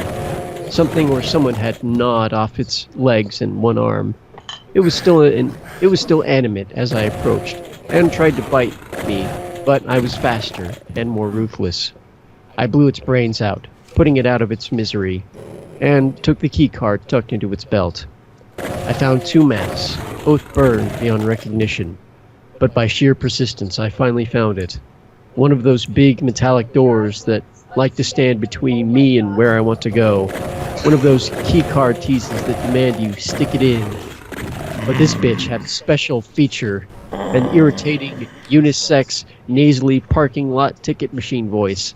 The kind that says, "Please take the ticket," as if you're a bumpkin from Mad Dog, Arkansas, who's never seen a car park before. No monster could ever create such a surreal torture device of art. It took a human touch. "Hello," it said. "To exit the computer station, please insert your gold security card now." Alright. I suppose yellow was good as gold. I inserted the card and chirp, "Thank you. To exit the control station, please insert your blue security card now." I began to hear screams behind me, up the corridor. The damn door had probably notified security while it deliberately delayed me. I fumbled the blue key card into the slot, but I knew exactly what was coming. "Thank you. To exit the computer... Sorry. Let me start that over. Thank you. To exit the computer station, please insert your red security card now." If there were a red card anywhere on this level, I was a purple-assed baboon. No, I think you just are, Doom Guy.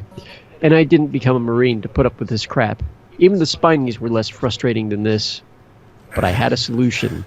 Last time I'd fired a rocket, I'd made the mistake of standing too damn close. So I made sure I got far away from that smug bitch of a door, placing myself squarely behind a column and part of a staircase. I fired both rockets from the launcher simultaneously, just to be sure. The result was an outstanding, excellent, a credit to the Corps. As loud as it was, it didn't deafen me to this time. At this distance, the headgear worked like it was supposed to. I walked through the smoking ruins of that bloody door with a sense of satisfaction greater than when I'd winged that toxin barrel and taken out a roomful of zombies with one bullet.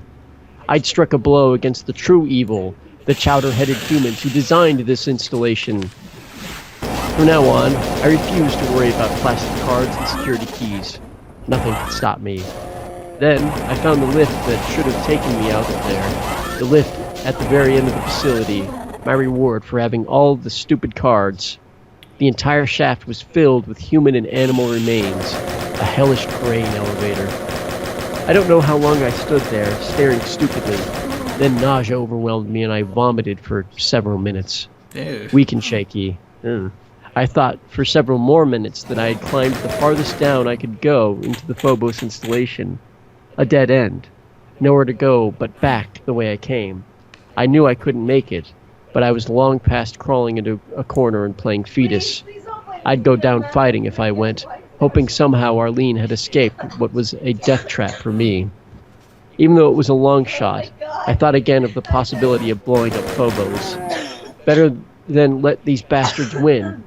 Then, I noticed a foul, blood-red, evil glowing circle in the floor. It had not been there a moment ago. A ghastly stench arose from the orifice, like human flesh frying on the griddle. I once missed getting firebombed by a Kyrgyzstani terrorist. I was on guard duty at the Marine Corps compound when the main barracks went up. 33 buddies burned to death. You never forget that smell. They transferred me to Fox Company within 48 hours. This hole pulsed like a heartbeat. There was a ladder made of light pink, fleshy cords that appeared to sweat. I didn't have to be a rocket scientist to know that no human ever made this baby. Besides, this wasn't a job for a rocket scientist. This was a job for someone rock stupid enough to be a Marine. Resigned, I slung my shotgun and rifle, bolstered the machine pistol, and started climbing down the sticky, wet, springy ladder. At the bottom, there was plenty of light, at least a sickly reddish light. The flesh pit ladder dropped me into the largest corridor I'd seen yet. I would have said it was carved out of the rock of this moon, the same as Phobos Lab, but the inside of the walls seemed to perspire, like the ladder. Holding my breath and looking close, I saw hundreds, thousands of small orifices opening and closing to the same steady beat as the red circle above.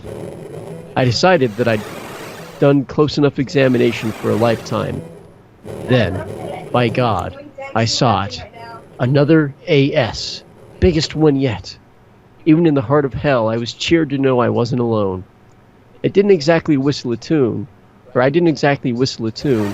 I smiled grimly. Arlene's mark was accompanied by a crude drawing of a skull and crossbones with an arrow pointing straight ahead.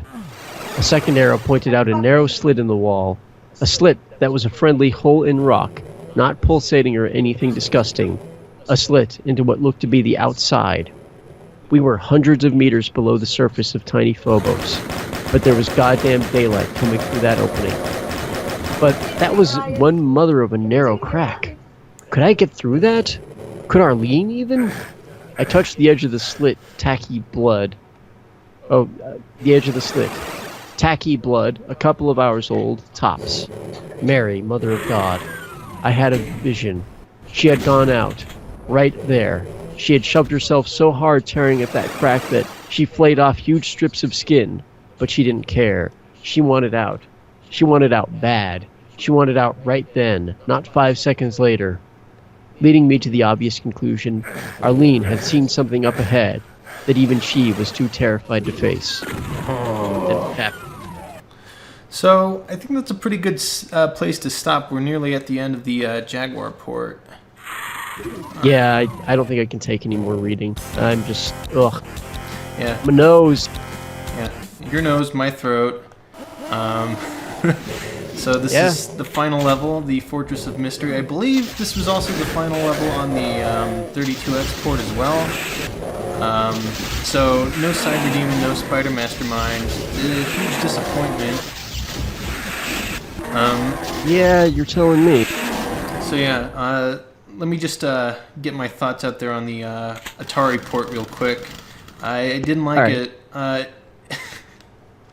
It's all right. It's one of the better early 90s ports in that it runs fairly well for the hardware at the time, but the controller is a freaking disaster to work with. Like, sure, it has the number pad, which makes switching to whatever weapon you want easier, but moving is another issue. It's way too hard to maneuver, and I don't know. The D-pad's uncomfortable. The face buttons. Since you have to like claw to strafe or whatever. Yeah, you have to crab claw it. I guess that's the term I'm using for it now. Or have like the weirdest thumb in existence. Yeah, oh boy, it's not nice. But yeah, this level hasn't changed much. I think, unlike the 32X port, the monsters actually can infight because they have rotational frames. So that's a plus. But yeah,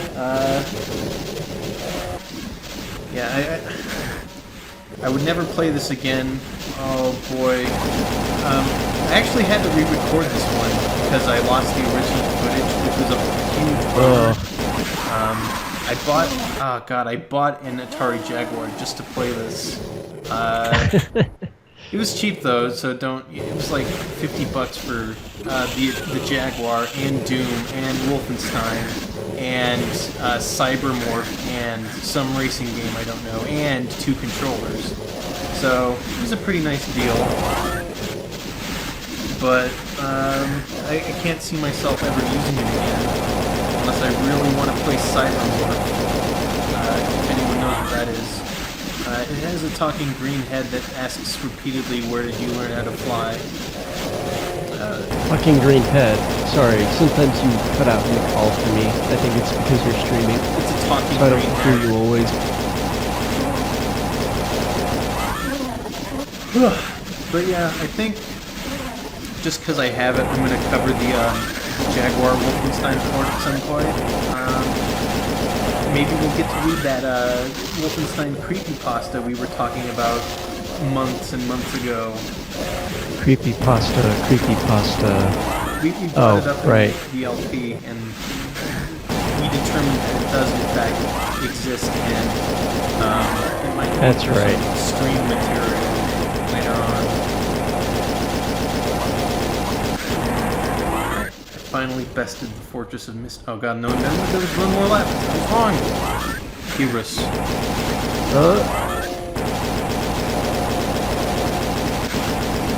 Do the Doom books qualify as creepypasta? I don't know. I think it's more like long-form fan fiction in that case. Yeah, pretty much. Alright, we still got the worst ending to any level you ever saw. Just... Boy. What are you doing, Peterson? This is stupid. Alright, I beat it. Finished. They didn't even call it the Fortress of Mystery. They just called it Dis. Like, they're trying to trick you into thinking this is the actual final level. Ugh. Good job. Yep. Alright. The conclusion to Atari Jaguar Doom. Thanks, id. So we get the same text, basically, right? Yeah, I think the text is pretty much the same for all the console ports. The best of all. Congratulations. Yeah. It's another console port done, son. It's out of the way. Oh man. Yep. And they brought back this feature from Doom 2, which is always appreciated. Please buy Doom on the PC. Wait a second. To complete... There's something distinctly lacking like from the this. sound? Yeah, that one. Maybe the sound processor is overclocked by the music this time. Oh god. So maybe that's why that must be why they couldn't have music during the levels. There would be no sound effects. Oh man, jeez. John Doom. You can have Doom without music, or you can have mute Doom. Or I guess it'd be... yeah, I guess they decided the sound effects sounded better than the bad MIDI renditions, so... I guess so. These pretty farty MIDIs.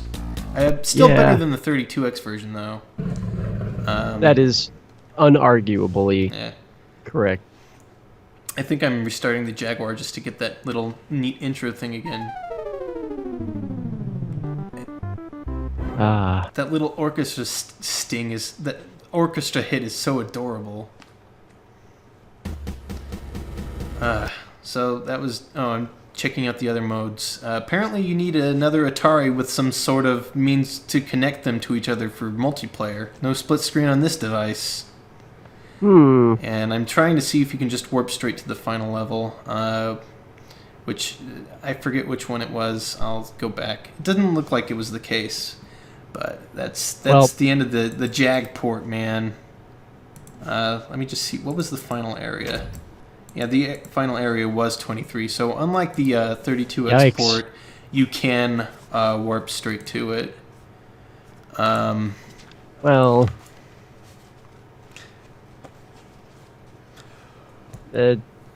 it's over. It's done. That's the end. We're free. Well, I mean... no more Jaguar. Yeah, no more Jag. That's over with. Well, until I do the Wolfenstein port, but whatever. So, what did we learn from this series of chapters from the Doom book? Well, we learned that Doom Guy is incredibly emotionally and mentally unstable. Yes. We learned that the fireballs are in fact imp phlegm that just bursts into flames when exposed to oxygen. So Imp's mucus is made out of white phosphorus. Got it. Yeah, it's to each their own. Or napalm? Well, something akin to that. Let's see. The pinkies are incredibly fleshy, which, is to be expected. Just fistfuls of flesh. They're squishy though. They're not like they're not muscly like we thought. They're actually like really gross and apparently Lost Souls are made of steel like cogs and Yeah. stuff, which is a weird twist. So they're flying. They're sentient rockets. Yeah, it's a bit strange. They can hover. Yeah. The rockets are actually batteries? I don't know how that one works. No, they're not batteries. They're battery-sized. So my assumption was that when he said battery, he meant like a D battery, maybe. Okay. But that's still a really tiny rocket. Yeah. Oh, and yes, Hmm? the sludge is also icy hot. Yeah. Apparently, Doom has been following science made by Arlene Sanders, who discovered all the secrets Doomguy couldn't, including the supercharge, which is like this weird ball of liquid that goes into your system and makes you feel great. Blah. When I was reading that, I'm not gonna lie, I was like, oh, did I stumble into some porn fiction here? This is getting weird. Getting covered in this blue goo, can't breathe, it's going down my throat, but it's invigorating me. Whoa. Whoa. This is a bit strange. We're about halfway through the book, and we've just entered, I'm assuming, the Phobos anomaly. I'm not sure where it's going to go from here. It seems it's going to go beyond the scope of Knee Deep in the Dead, but that's yet to be determined. AA rockets, oh boy. AAA rockets, or thumb battery rockets. Yeah, those little laser pointer batteries. Yep. You don't put the batteries in the launcher slot. Don't confuse the laser pointer battery for the rockets. Oh god, that would be awkward. Yeah, go to pull the trigger and it just blows up because voltage goes to the laser pointer and oops. Yep, I'm trying to think if there's anything left to reminisce about the Doom novel. We learned that Doomguy didn't actually have the Doomguy shotgun when we first got a shotgun. He picked that up later. That was the older model that he has now. There was a low gravity section that somehow they missed in Doom. It's a real shame that. Yeah, darn. How could we forget the most important scene? The bath level from Doom. Oh yeah, the Doomguy takes a bath. Hot shower scene. Yeah. Doomguy gets the water in all his cuts and bruises. Yeah. Aw. It's a bit oh boy. You know. Can't put my finger on it, but when I think of generic sexy dude taking a shower, shit that, people fangirl or whatever freak out over, Doomguy is somewhere on the very bottom of that list for guys I'd want to see taking a shower. Well, Just in any circumstance, and not just because it's Flynn Taggart, but specifically Doomguy. Although this novelization is not helping. Yeah, oh god, this is kind of exhausting to read. Yeah. Oh, and the little girl zombie. That's right. Yeah, there are civilian That zombies. was strange. That whole scene was weird. Oh no, it's a little girl, but it's a zombie, but I have to pretend to be dead. What am I gonna do? I'm gonna put a comforting arm on her and alert the zombies. Oh, boy. Okay. And good old Southern Goforth. Always, always getting Go dead. forth and die. Yeah. Yep. Be regular William Tell. There were a lot of fruit. There were lemons. There were apples. There were avocados. I'm sure there was at least one other fruit. Man. But I wonder if apples. I wonder if fruit is supposed to be some sort of like theme symbol, in the like book. a symbolic Yeah. thing. Yep. Oh yeah, and Like we're gonna get to the end of Doom and it's gonna have some sort of deep ingrained meaning. yeah. Like we were all just sour lemons or some stupid shit. He was among the peaches. Yeah. Oh, imps can talk and they're here to enslave the human race. Yeah, it's really weird. Also, in a weird twist, the demons are actually after hell. I don't know if you caught that detail. Because Doom Guy specifically asks, "What are you after?" And the imp says, "Hell Yeah, that was and a human slaves." bit strange. Oddly enough, I think Yeah. that fits into the story of one of the megawads we'll be covering later, but Oh. Hmm. yeah, that's for a different time. There was another point I wanted to bring up, but I forgot it. Let's see. Well, machine pistols have a taste, and Doom Guy knows what it is. Thanks, Meckel. Oh, what a weirdo. Ugh. Oh yeah. Also, he doesn't want to shoot his granddad.